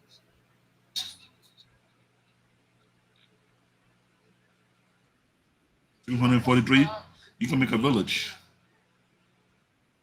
Or have your last name. Don't ask why. Again, this is why I say ruler complex. This is what they think about. Hey, it is what it is. And that's a very unique character right there. A character that old, the oldest character. The anime adaptation started from 1986 to 1989. I found that strange. But the manga went from 1986 to 1990, correct? That's on check. That's something you read it. And From the, let me see. Let me go to my notes. Yes, the original manga run was 1986 to 1990. But the anime went from 1986 to 1989. And it covered up to the Poseidon arc. The Asgard arc was the anime original. The head OVA was 2002 to 2008. Interesting. They adapted the final manga arc with an improved animation and darker tone. The spin-off and sequel, there's a lot of them. Saint Seiya, The Lost Comet, I remember that one. There was a prequel focused on the previous Holy War. And that's what I was referring to. The previous Holy War, where Pegasus was part of that particular war. But the father original was not all together with him. Saint Seiya Omega, sequel to the new generation of Saint. I remember that one. Saint Seiya The Soul of Gold, that focused on the revived Gold Saint in Asgard. I remember that one. Saint Seiya show. This one threw me off.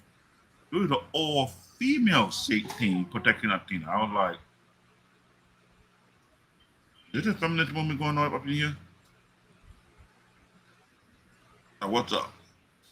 And the rebooted version of Night of the Zodiac with Saint Seiya with 2019 to 2022 Netflix CGI. Modern re-engineering, but it felt kind of flat, to be honest.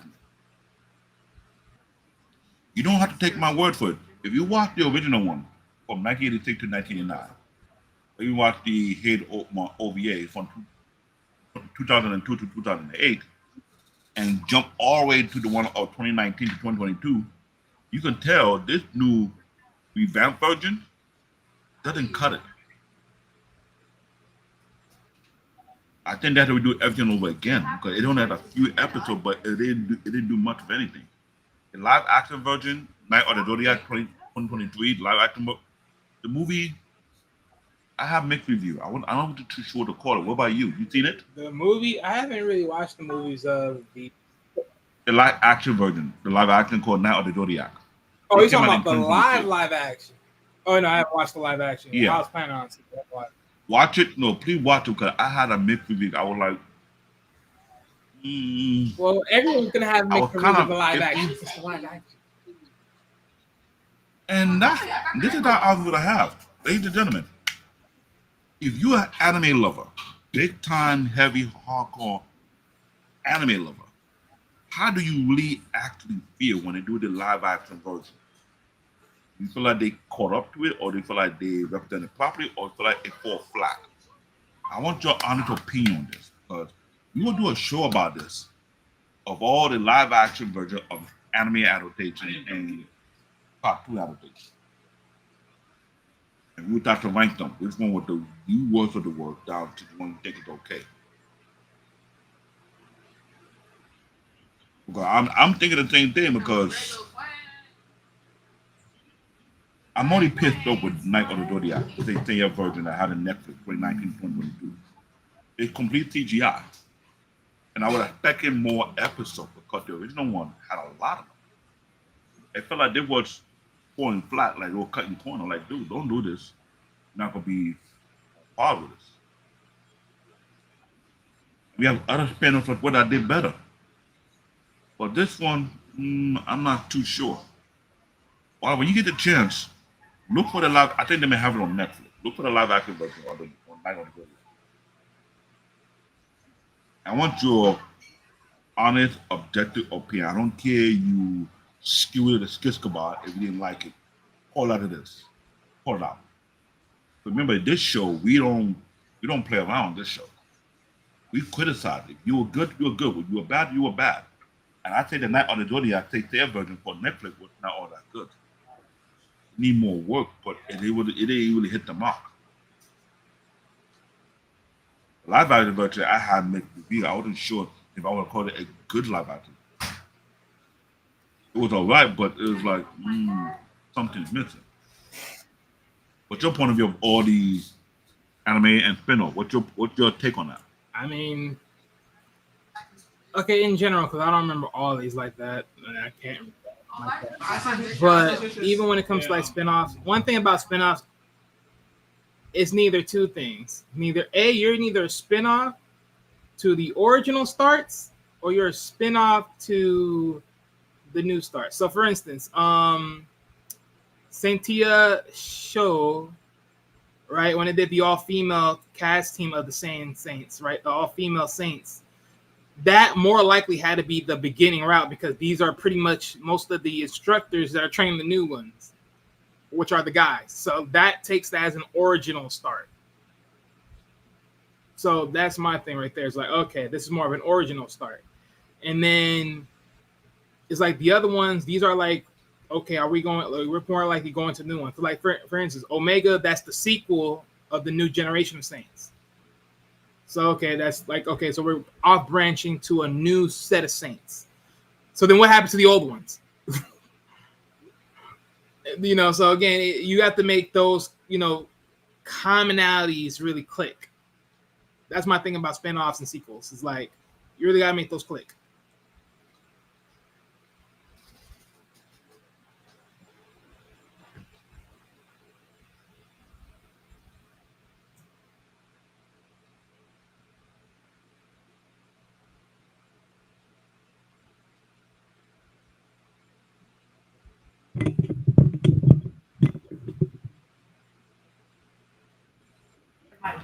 We got a Okay, guest let's say here. that. Like, did something happen to your mic again?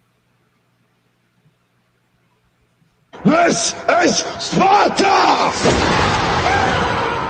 I always get a kick out of that. Please continue.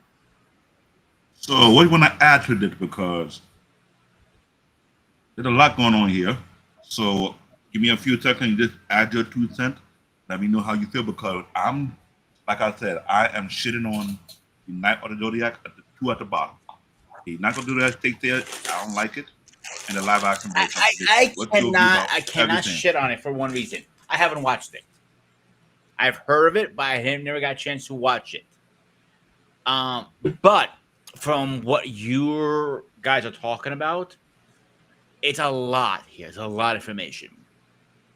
It's one of those you have to watch it to understand it, I think. If I'm wrong, please correct me, guys. Nope, you're hanging on there. So it's like, I want to say it's up there with Dragon Ball or any of those stuff. But as long storyline, yeah, I'll give them credit. They're probably up there with Gundam and Dragon Ball Z and all that stuff.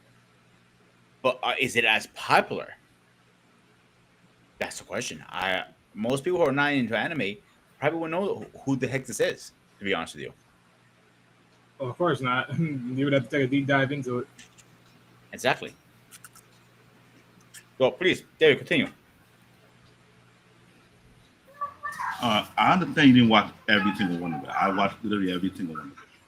And I was being very critical about it, because what do you point out? The entire show seemed like that would be the beginning of the thing. Get that. But when they projected it, the original one came out in 1986, 1989. That was everybody wrote about. Right? When they did Saint Seiya show, all female team, I don't think it matched the original arc in the manga. Like, this was a spin-off from some reason. That is one. Saint Seiya Omega sequel for to be the spin-off of the original and New Generation. While I had an excellent question, where are the original states, where they are located? And I remember watching that sequel, they show Saint Seiya at the gold clock. He was a Sagittarius. She was with the gold clock for Libya. Some of the Saint Seiya character got moved up to the gold state. I remember that anime. Saint Seiya Soul of Gold, interesting anime spin-off. I like how I learned about it. But the Saint Seiya Lost Canvas, I feel that was not completed or was not finished. Somebody dropped the ball on that one. With an interesting storyline, it would be a prequel focused on previous Holy War. I get it, but why not finish it? Am I wrong, Wally? Okay, wait, finish what exactly on which part? Saint Seiya Lost Canvas, prequels focused on the previous Holy War. They only did one season. Okay. And there's more to go with it, but they just dropped the ball right there and there. So what's up with that? That was already a defeat already as stuff. I mean, you already know how time it is, right? If you do a rework and then you know there's already like 100 and plus episodes already and you're doing a revamp, pretty much screwed already. You're better off just extending. That's what they should have did. And you're right. And we talked about it several times on most shows, like what? And they did Toei Animation. Hello. The same Toei Animation that owned the IP to Dragon Ball Z. The same Toei Animation that owned the IP to One Piece. If I'm not mistaken. Or tell me if I'm wrong. I know you're right. I know you're right. So this is why I'm doing the calling, like Toei Animation. If I'm throwing on the bus, it's for a specific reason. You can't be doing these type of thing and just, oops, we're not gonna do it no more. But you can do so much more for One Piece. But every other project, you lackluster. You're missing the flavor. You're missing a couple of ingredients. Like, what's up? What's going But on? at this point, is it really just them? Because honestly, who's the main person that's writing the script?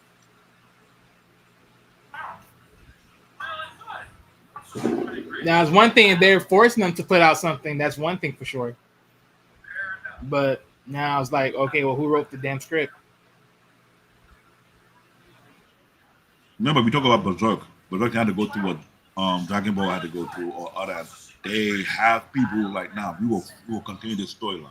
Not gonna. Well, yeah, well, at least they're able to have like some time taken. My thing is with Toei Animation, and funny enough, ladies and gentlemen, there's some interesting stories on them as far as certain developments of certain things of transpiring within the within their what was the key? What was the word I was looking for? Their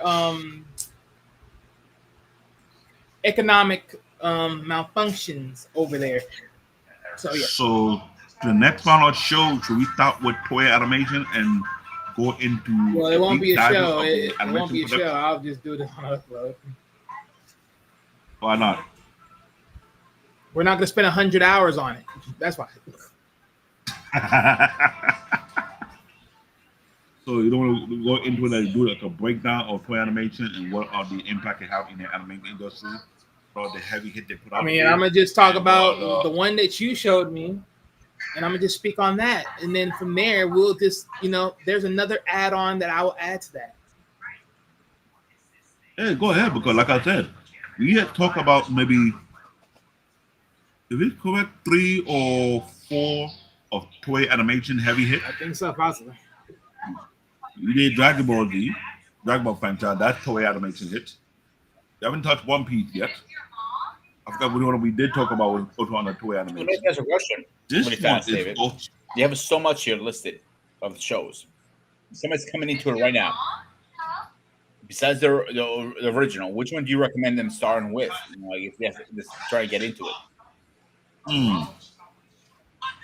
my honest opinion, I would say go with the original that came out in 1986. And I said besides that one. Beside that one, that's an interesting concept. I would go just on, like, ladies and gentlemen. Now, when I make this choice, I'm making this choice by the belief that this is the pre-up beginning before the actual like Saint Seiya that we see right now. I would go with the Saint Seiya show. I'll go that. I'll go there first because they were already there before the guy soldier.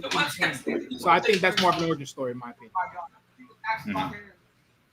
That sounds more logical. I will agree with you on that one and watch the original anime. But I will say be careful of watching, say, Lord Converse because you might get hooked to it. And notice only did one season. That's where I have my dilemma with.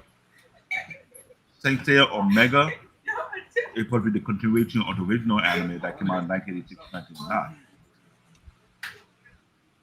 Now, from the original story, from the original arc, Saint Seiya Gold is a somewhat spin-off of the revised Saints who lost their life to open the doorway to Hades Sanctuary. So based on the anime, they need the power of all the 12 Zodiac Saints to shoot their power arrow into one point to open up the gateway to Hades Sanctuary. They're doing that, they're gonna lose their life. Meaning their power put equal to that. But somehow they reincarnated or they got revived in Asgard for a specific reason. So I would say follow from Wally a point of view from Saint Seiya show to the original anime that came out in 1986 to 1989 and continue with Saint Seiya Omega. But if you want to continue with Saint Seiya Omega, you could go to the spin-off of Saint Seiya Soul of Gold. Then you watch Saint Seiya Omega, the sequel. But as for Saint Seiya the Lost Convert, I'm telling you, I'm being honest with you. Watching your own discretion, because when you watch it and you kind of enjoy it, it's only short-lived because it only did one season, about 26 episodes. And there's more storyline but to go along with it, and it had a very compelling storyline. That's my main concern with this franchise. It's like there's another mishap from Toei Animation that I'm trying to figure out why. And I even mentioned go to spot. You've been to a couple of Comic Con, Couple. right? Understatement. On a lot. How often you see anyone cosplay as a Saint Seiya character? Never. I don't think it's find that as very much unique. as this has. It might be very popular overseas. Maybe. In the States, like I said earlier, I go back to my original statement. If I go up to somebody and I ask them a random person, has they seen this anime? I'm probably gonna get a big no. They're looking like I have 3 heads. And this had been out since 1986 to 1989. Imagine that. That's why we need to do a show whereby we ranking all the big heavy hitters. That's fine, David. If you guys want to do that, I'll post it. And I told you guys that. And you be a part. You be part of the conversation too. If I'm You- around, you yes, don't- I have no problem. But my original statement to this is why I jumped on, is a very long series. It's a franchise, actually, not a series at this point. A series is only one season, 2 seasons, maybe, right? When you're doing a franchise, you obviously have the original, you have the a cover up, you have anime original, and so on, right? I'm just reading off what you have, all right? Then you go, if you further down, you have Netflix special and all this stuff. Okay, cool, great. I still haven't heard of them. I know more about One Piece than this shit, to be honest with you guys. And why is that reason? That's the question. You're my experts, both of you guys. What is the reason for that thing? And what I'm calling out right now, it all boiled down to the production company, what they did with it. Because One Piece is also toy animation production. It's one of the biggest ones they So have. what I'm seeing, bingo. And now they have But it wasn't the, I but what wouldn't is the, say but what is the that's first reason. one? I mean, you got to think about, again, it's real common sense. It's real common sense why this is not big, because it died. It died. That's why it's dead. The reason, say that, Wally, because in 2023 a live action one came out. yeah, the live action came out, but understand it's a live action. It's not the anime. Again, live action and anime are 2 different things. But even then, the reason why I'm saying it's dead is because you got to think about it from this standpoint. Is there any new mangas coming out? No. Okay, dead. No. Is there? I mean, you may have the merchandise, aka the toys, fine. You may have a TV shirt, fine. But other than that, if there is no manga, there is no anime. It's pretty much dead. And let's be honest, unless you're a true cult coming back from the days, or you someone that inspires the next generation to keep the knowledge of this alive, it's dead. It's sadly dead. Now, remember that thing I sent you in your mailbox in Instagram about how they're saying they have to keep pushing the Dragon Ball Z franchise because it's actually to support the economy of Japan. I found that crazy. Oh, I didn't. When I read it, it made entirely sense. Because again, just look at the location of it. It's like, look at all the things that they built. This is why Naruto is so big, because look at the location that they built based upon Naruto. And here's the funny thing. Dragon Ball Z came before One Piece on a toy animation. Yeah, but that's the problem. It doesn't matter what it became first. The problem is, though, Akira Takayama wanted to be done since a long time ago. That's the thing. Sure, the fan base wanted to keep going, but then also so did they. Well, I want to swing back for here 1 second really fast, and we'll go back. Yeah, go ahead. I'm sorry, because I'm looking this up because I don't want to lose train of thought. Is the live action actually has some really good actors in it? That's surprisingly, and I have never heard his movie.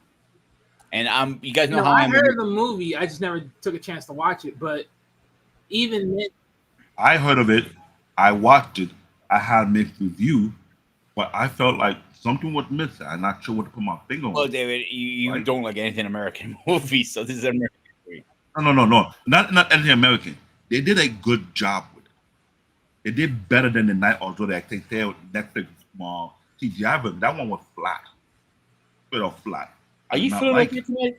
The live action. I have a Netflix account. I let me watched ask the you that. Are you CGI feeling version of okay it. tonight? I'm Because you okay. have never, since the couple years I know you, ever said anything American movie was okay, or good, or decent. You always say always say it's garbage. No, not a lot of American movies get my interest. This one was all right. I like Lord of the Rings. Lord of the Rings was an American movie. Let's be real. And I asked you that time. Remember, I asked you the same thing that day. If you're feeling okay. And Lord of the Rings, one of my favorite collects. I had the collectible. Anyway, I'm just saying, when it comes to American movie introduction production, sometimes or most time they drop the ball when they're doing something from a very good source. Either from a comic book, from a novel, from you all know this. You spoke about this already before. You went in on a couple of them. This one was a mixed review. And we didn't say if it's mixed review because I was like, I thought it was screwed up, and I'm like, this is screwed up, but I feel like they could have done a little bit better. Yeah, but something was missing. There's just so much to this that is just so tough. But I ain't gonna lie, even when it comes to like the idea of cosplaying, I don't know how much money it is worth to cosplay because these ain't like some cheap. I don't think so. These are some cheap suits. I don't think so. So I was thinking the same thing. So too. I know a very famous cosplay. I don't know. My buddy CQ knows him. He's a very famous Iron Man guy. He's in the Air Force. He builds armament suits. And I asked him a decent price for a suit to build, not an armament suit, anything, any cosplay. The minimum you're looking at $5,000. Thank you. Thank you. Thank you. Now, hang on. Hey, that's only the small twist. Here's the big twister. And they was gonna fall as his ass. Now he does all electronics on his armament suit. It opens, it does lights. He's legit a working armament suit he builds from scratch. You're looking at close to $20,000. And that's not only Ladies and gentlemen, we have another reason. These suits will be too expensive to even cosplay. Thank you very much. But here's the problem. The Saint Seiya armor wasn't like a transforming suit. It didn't have to be, but again, understand, even from a standpoint of just the fabric alone, the fabric probably the cheapest thing on this damn thing suit. After the fabric, honestly, you're putting the armor on, you're putting that damn... I think I actually have a picture with the guy. Actually, I do. Let me get it up. Let's just give you a better example, David. See how expensive this shit is. And this is not cheap. You know, this is... Because trust me, I went to go look real quick on some cosplays of this, and trust me. I think doing a cosplay of Saint Seiya will be the hardest. The thing about cosplay, people don't understand one major thing. When you get cosplay, you have to build your suit from scratch. That's what cosplay stands for. That's always has been the case. But lately, people are buying their costumes, so that's not cosplay. But to do a cosplay, okay, I'm gonna share my screen for a second, guys, so you see what's going on here. Go ahead. This is what I saw. The guy right here is the guy I'm talking about, the Air Force guy. Mm-hmm. He built all this from scratch. Helmet goes up, lights up, you name it. Chest opens up. It works just like a rearmament suit. That's a lot of work. Yeah, just do the math, David. How much work he's going to be put into that?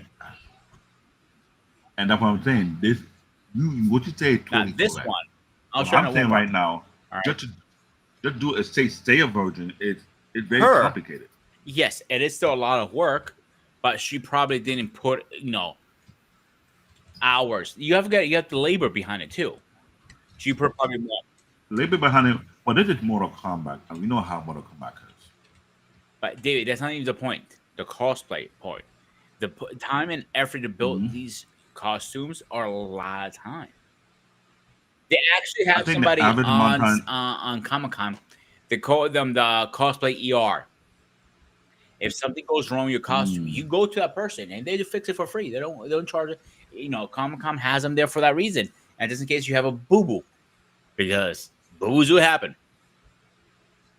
Things rip. Like that woman I just showed you. CQ was going to interview her right there on the spot. And she goes, I can't give you your interview. Can you come back later? Mike looked at her like, isn't it okay? He goes, no. If I turn the wrong way, this whole costume is ripping down the middle and everything's coming out. All right. He's a So real professional. quick. Right? Go ahead, Yeah. David. Wani. So looking at these two projects, the last two, right? The 2019 and then of course the 2023 live action. So I'm guessing there's one reason why this actually came back. So funny enough, and because I just had to do this research, right? So there is a true, good, decent fan base around Saint Seiya's, right? It's more likely not as big as the current day big three or the yesteryear's big three, but it definitely did sell. Because funny enough, by 2022, the manga sold over 50 million copies. Whoa. This would explain why this came back in those two latter years. In other words, it did an Ikki. Yeah, and this circulated worldwide. So this is the best. This is one of the best-selling mangas of series of all times. Really? Literally. And then international success. Both the original manga and anime adaptation achieved significant success. Yeah, okay, of course, that's obvious. This actually, interesting. This really picked up in the Latin America scenery. So you're Mexico, Central, South America, even Brazil. This really picked up big time over there. Southern Europe, which is French, Italy, and Spain, this picked up over there as well. And of course, Asia, that's common sense. While he was doing that, I said, let me do my own little research on this thing and look at what it would cost them to do a cosplay. And I was like, oh, no, you didn't. I'm sharing the screen. If you see here, Saint Seiya Scorpio cosplay, look at the price. $2,070.90 for this one. Right at the ballpark of what Spartan just said earlier. Julio Solo Saint Seiya cosplay armor for Poseidon, 1,160. I was like, what? Aphrodite Saint Seiya cosplay armor, $1,010.85. A other Saint armor cosplay, $1,079.80. I was like, Peter, you hit the nail. But David, by seeing this, buying online, that's the shortcut that nobody respects at Comic-Con, number one. Number two, you're not adding labor time too. Okay, when we do something, you don't care, you love it. For example, what we're doing right now. I love coming online and talking to the camera. And that doesn't sound right, but you know what I meant.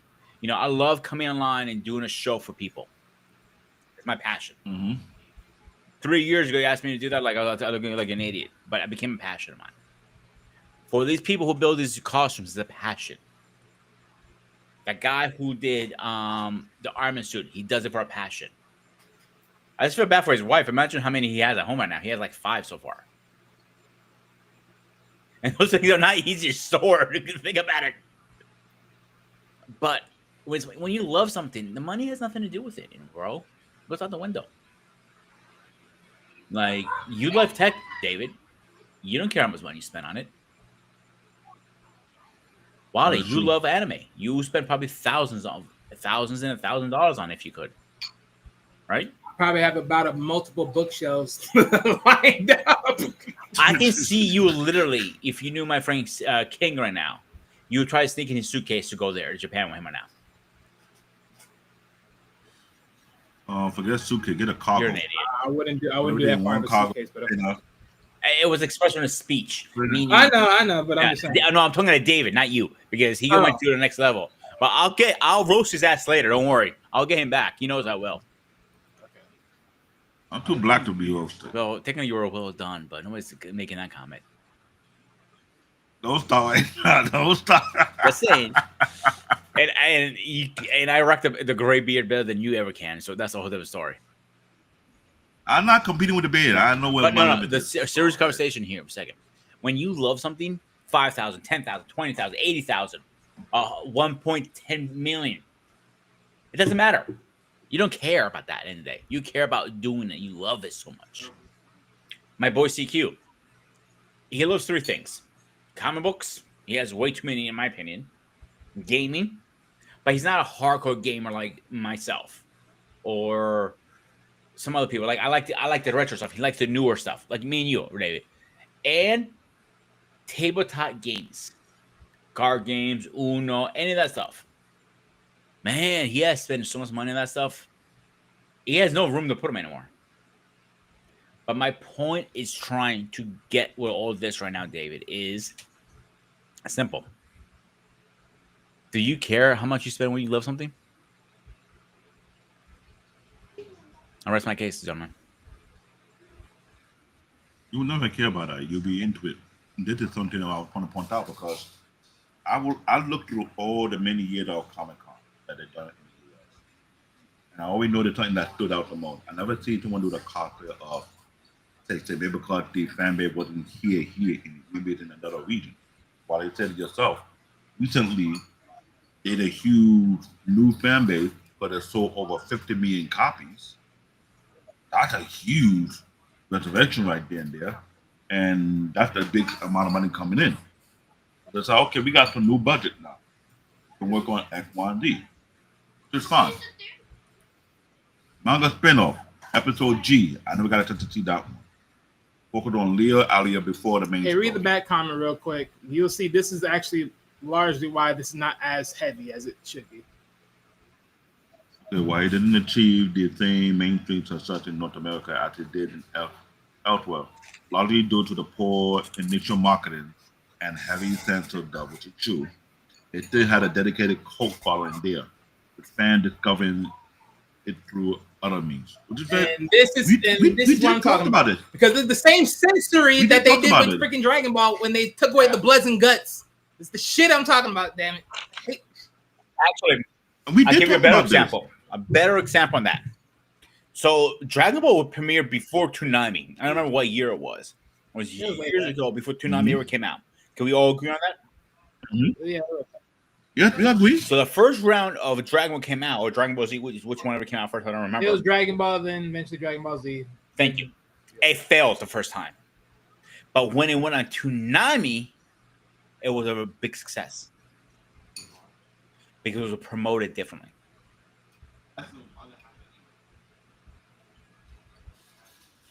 I mean, that's I'll the give number you one a issue. second example. Marketing, the Roman promotion. Warriors. When it first came out, Ooh. it wasn't very successful anime. It failed, actually. But when it came later on, when it came back on Toonami, guess what? Everybody loves it now. All down to the marketing. I think that was the issue when anime first came to the US in the 80s and the 90s. Everything boiled down to the marketing. How you market it, how you project it, and what crowd were you trying to reach out to. And we talk about it with Berserk. Berserk was not a crowd for young kids. Berserk was the darkest anime by far. I don't think there's any anime as dark as Berserk. No. You can try and do a comparison, but I will tell you, we have to do it on. We have to do this show on Patreon I can do that. It's fine. or on Discord show. Because, I'm just saying because as dark as Berserk is really, even while it was saying it as in its own words, if it was to be done during the opposite time, it would have been canceled. Time over. Am I wrong, Wally? No, for the specific, notions of, the handlings of relationship parts. But no, I mean, but granted, I mean, as far as it just being dark and gritty, I mean, again, if your ass ain't dealing with demons and demons in your heads, yeah, screw you. Up to you, you're losing. You're just losing. And there's many other anime that's dark too. We had Hero Former, dark. Come on, help me out, guys. Help me out, guys. I know y'all watch them. There's a bunch, though, but we're talking about in comparison. There's a bunch of- It's like It's, what is that one to call on Netflix? Demon Slayer, for example. Dark. And demonic too. The original Ninja Show anime, that was kind of dark. Almost got close to Berserk level. Samurai but 7, dark. for example. Dark. Another one. I'm actually going over Toonami's list when they aired everything right now. I'm just going over it really fast. So Mhm. that one that picked up was Gundam Wing. They launched it with one of the best animes you could start with when Toonami really started anime. I'm not saying it was the best one. They picked what they felt was the best one for them, and they were right at the time.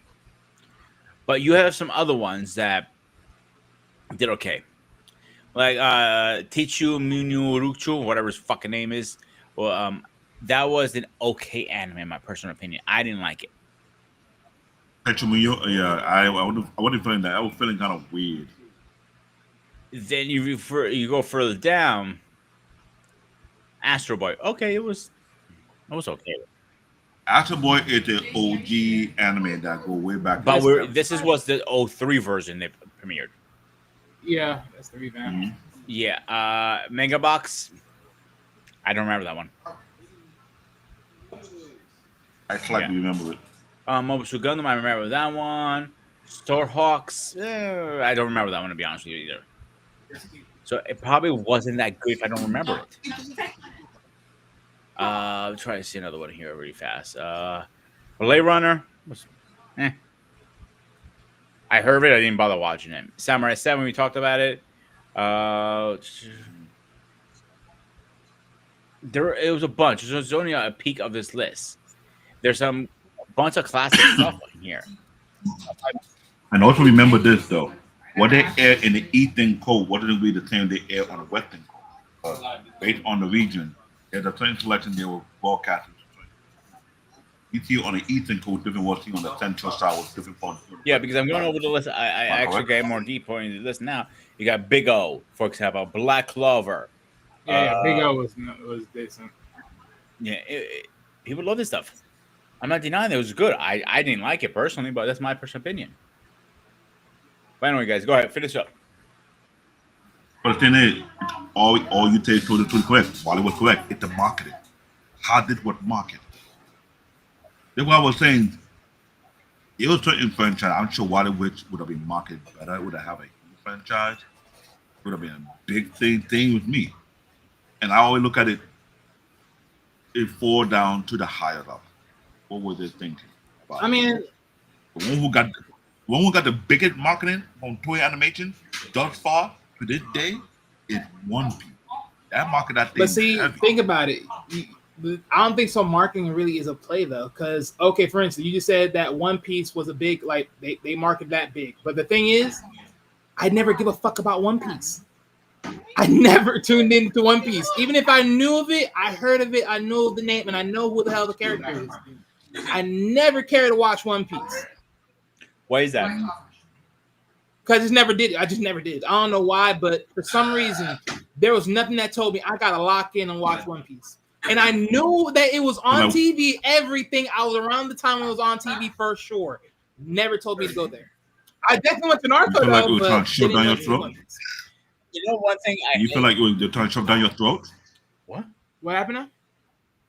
You feel like they're trying to shove the anime down your throat? when they're No, doing the but marketing? no, I'm not saying that. What I'm saying is, again, I think this is really marketing don't really have a handle on anime like that. Because again, there was nothing that you can market to me about One Piece that made me watch One Piece. Because even when I heard about One Piece, still nothing really told me to watch One Piece.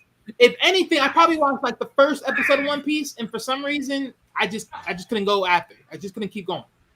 That's how it was with me. So that's why I'm like, if you can't buy me with the first episode, you can't buy me at all. Because marketing to me is me watching the first episode.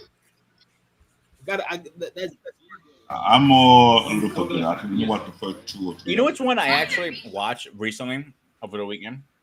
I was surprised, and David, you're gonna be surprised. I want to tell you this. I had nothing to watch. I was recovering from a hangover, and I put One Piece, the live action one, just to sleep. I just wanted to sleep. The live action is not that bad, actually. Yes, I said it. Go fuck yourself, David. A lot of people are saying these. Ladies and gentlemen, Peter watched One Piece live action. I still haven't watched that either. Interesting. Hey, if it wasn't for that hangover, I probably would have never watched it, to be honest with you. So, in other words, we need to make Wally drunk to him to watch it. Good luck. I never said drunk. That's a hangover. Drunk was the night before that. That was Friday night. That for him to have a hangover, he didn't get drunk first. So we know that. All right, go ahead. Finish up, guys. The thing is, you're totally correct. Everybody have a flavor and taste what they like in anime. I'm not gonna lie, the first few episodes in One Piece, I was kind of curious about it, but I continued to watch it on. When somebody said, "Oh, you need to binge watch everything," because at one time when I want to go back and watch One Piece, it's already passing 400, 500 episodes. I was like, really? So I went back, started from the beginning. I started to binge watch, maybe like 4 episodes a week to almost 10 episodes a week.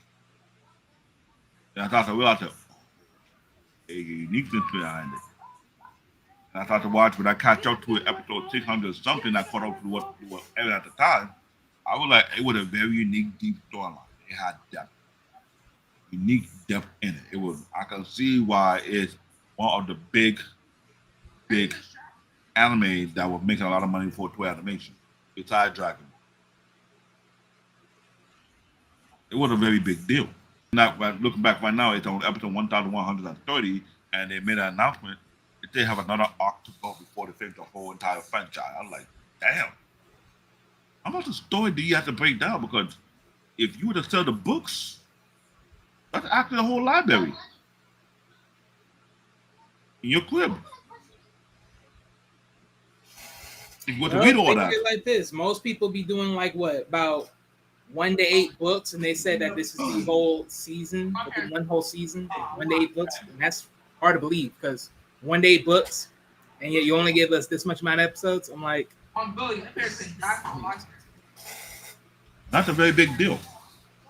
And I get it. So let's think of this on the slide. Theme, I did a manga spin-off. You had the episode G, focused on Leo Aguilar for the main story. Next Dimension, Kurumada sequel, and true continuation of the original. Interesting. We're going to do the anime for that one. Lost Karma by Shiro Techirugi, well received. Theme and style, mythology similar to Greek, Norse, and more.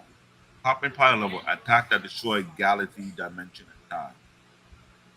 Interesting. Brotherhood and sacrifice, same country with everything for each other and Athena. Plot repair and evolution. Plot evolve with their user cosmo and battle. Interesting. Next slide. The legacy, impact on shonen. A pioneer many trope, power up, sacred armor, teamwork, explaining battle. Global reach, hugely popular in Latin America, like I just said earlier, Europe, and Asia, but not in the US. Merchandise, plot figurines, DVD, manga reprint, and game. Music, iconic soundtrack, and opening theme, speculative fantasy. So Latin America loved this franchise. Europe loved it, and Asia. Video game, had a lot of them. Numerous games, of course, Famicom, the original Super Nintendo, no, the original PlayStation and mobile platform. Title includes Saint Seiya Century Battle, Saint Seiya Awakening Mobile, Saint Seiya Soldier Soul. And the last slide, and get it over with. The conclusions, see the game, PS4. They say it's a mythic epic of friendship, heroism, and divine battle. It's one of the fundamental work of shonen anime, with iconic character, immortal theme, and enduring fan base worldwide, despite being underappreciated in some region, aka US. hey, that's what happens when you censor shit. Stop censoring the damn thing, FCC. The other word, American market is lame as hell. It is the cornerstone of anime history. This is why I always ask that question. And Wally, you're totally correct. Censorship. They can handle the originality of Saint Seiya, which is heavy outside the US. Just like Highway phone is heavy outside the US, but the iPhone sucks. So, what to schedule for the rest of the week, Wally? All right. Let me get to the schedule, ladies and gentlemen. Let me get to the schedule. Hopefully, you guys love today's show. For those that are the newcomers trying to get into Saint Seiya, because I know this one's a doozy. But let me make sure It was a doozy. and get this all figured out. All right, so tomorrow we have Bites by Bites, Building Better Eating Habits. That is tomorrow's show. And then is this the Thursday show? Let me make sure. Yes, this is Thursday show, Jumping the Shark. When a show has too many series. Yeah, have fun with that. Ladies and gentlemen, Fun with that one. if you have an issue with any TV series or franchise having more than 8 seasons, come to the show. If you don't have an issue with it, please come to the show and speak your opinion about it. If you a daytime just for alpha FYI, lover, for FYI, this was Mr. Bennett's, aka the president's, idea to do that show. So he has a problem with too much of the series. in other words, we are taking jab to all the ladies who like all the daytime soap operas, aka AKA he's taking all the jabs to all of them. I'll give you an example. One Piece, 21 seasons. The first season was 90 episodes. That's ridiculous. Another example, General Hospital, One Life to Live, That's why you As the World Turns, Love, with the love of the rest, Young and the Restless. That was one of many years. It terrorized me when I come home from school. I cannot change the channel. If I try to touch the channel one time, put the laser sight lock to your head and you see a slipper coming off your head. You know what that means? Well, you magic, did right? too. Voodoo magic? Whatever. You had a blow dart. With that said, Sunday show will be to be announced. On Tuesday show, we have Dating Forward, Looking Back, when your ex is still on your mind. You gotta have fun with that one as well. Yes, indeed. Yes. That's next Tuesday's episode? Yes. That'll be a juicy. Yes. You gotta have fun with that one. Oh, you're coming, bitch. Picasso, you want to run that one more time, sir? I just called you out, boy. No. I ain't no one's token hoe on the corner. Okay, thank you very much. I know what she said. That's what she said. All right. Anyway, finish up, guys. Go ahead. No, that's the last one. You don't have our other shows on here yet. No, I'm going. Here, I'll tell you right now. Let me get my email. Actually, wasn't the next show Bleach or something? Yes, it is actually. Another hit, Why was it on the wait? I didn't get a chance to upload it, dude. I've been working all day. another heavy hitter that we have to talk about. Hold on. Wait, is it Bleach the next one? It is Bleach. It is. Okay. Another heavy hitter. Yes, And one somehow- of the newest modern day. Well, not modern, but midday. One of the current day. Current day. That's what I'm gonna say. Current day big three. All right, guys, close it out. Army Day Big Three. So I hope you guys enjoy the show. If you're looking for more co-hosts to come in to argue or either debate us on anime, so if you feel like we criticizing your anime the wrong way, speak your opinion, speak your voice. But I know some people got offended. Some people got tight with me calling their favorite character King Pookie. But I got corrected. He stays I got corrected. It wouldn't. He know he was gonna get checked. He know he was gonna get checked. I got corrected. I let him have his fun. He knows he's gonna get checked. Like But I was gonna let you a live. guy, You know that, right? according to Peter, said he slept with a trust fund baby. I still 100% agree with him. AKA Triple H. Bingo. You know what, dude? One thing that makes me wonder how much roasted he gets in the office with that one. Unless we fight them all. I doubt it. Anyway, go ahead. Other than that, please come enjoy us. Enjoy the show. If you have any comment, leave it after the show has been aired. If you want to come and join this anime discussion, please let us know in advance so we can let you know we speak to you in time before we send you the link. Join the conversation. If you have other anime we want to talk about, trying to do some other different sequences about comparing characters. like we did in other show on Saturday, because we want to take the script from their book and apply to our show. Start comparing characters, who will fare out correctly well. Ain't gonna be no lopsided battle. You got to make sure it's evening out, so to speak. Not like the last one we did. That was not a lopsided battle. Stop. I was expecting a horse, not a dirt bike. Again, you are so out of pocket with that one. You're so out of pocket. You take one thing and then you want to roll with that. Like, come So on. my boy win. Huh? But my boy win though, right? By circumstances. He was still lost. Again, you could not break his shield. That's never gonna get over. That's never gonna get over. I'm trying, lady, together. This is what I like to be unlocked. We will be shady. We will be grimy. We will be gully. If you like your anime, we'll praise it. If we don't, we will roast it. No anime is safe on this show. None. Let's hope that it's not Wale taking this fork knife and sticking it and say it's done. Okay, Wale voting your show, I don't know what to tell you. If I'm voting your show, there's hope. I think the only biggest roast on this show that I'll be giving to people is the fact that I don't watch One Piece.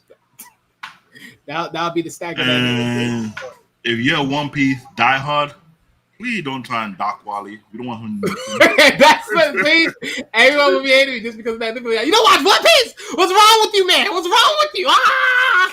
I can actually hear this at your house when people say you don't watch on live. No. See what happened. Peter, you know what happened. They kidnap Wally, like in the movie, tie him to the chair, get something to hold his eyes open, and force him to watch all the One Piece episodes. He'll be traumatized. Force him to watch shit. I was going to This voodoo magic shit again? No, I'm not talking about really. He just making excuses to make these plays. Yeah, his soundboard need to be investigated.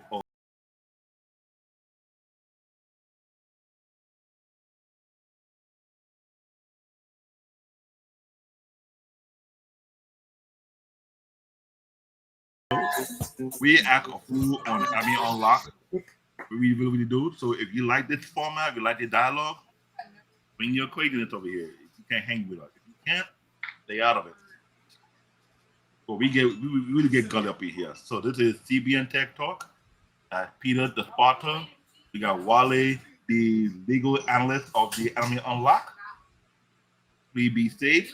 Enjoy the rest of your night. Enjoy the rest of the week. And I hope we see you on Thursday and Saturday. Good night. And stay tuned for uploaded content. Because this is going to get fun. Stay safe. I'm going to see you guys on the next one.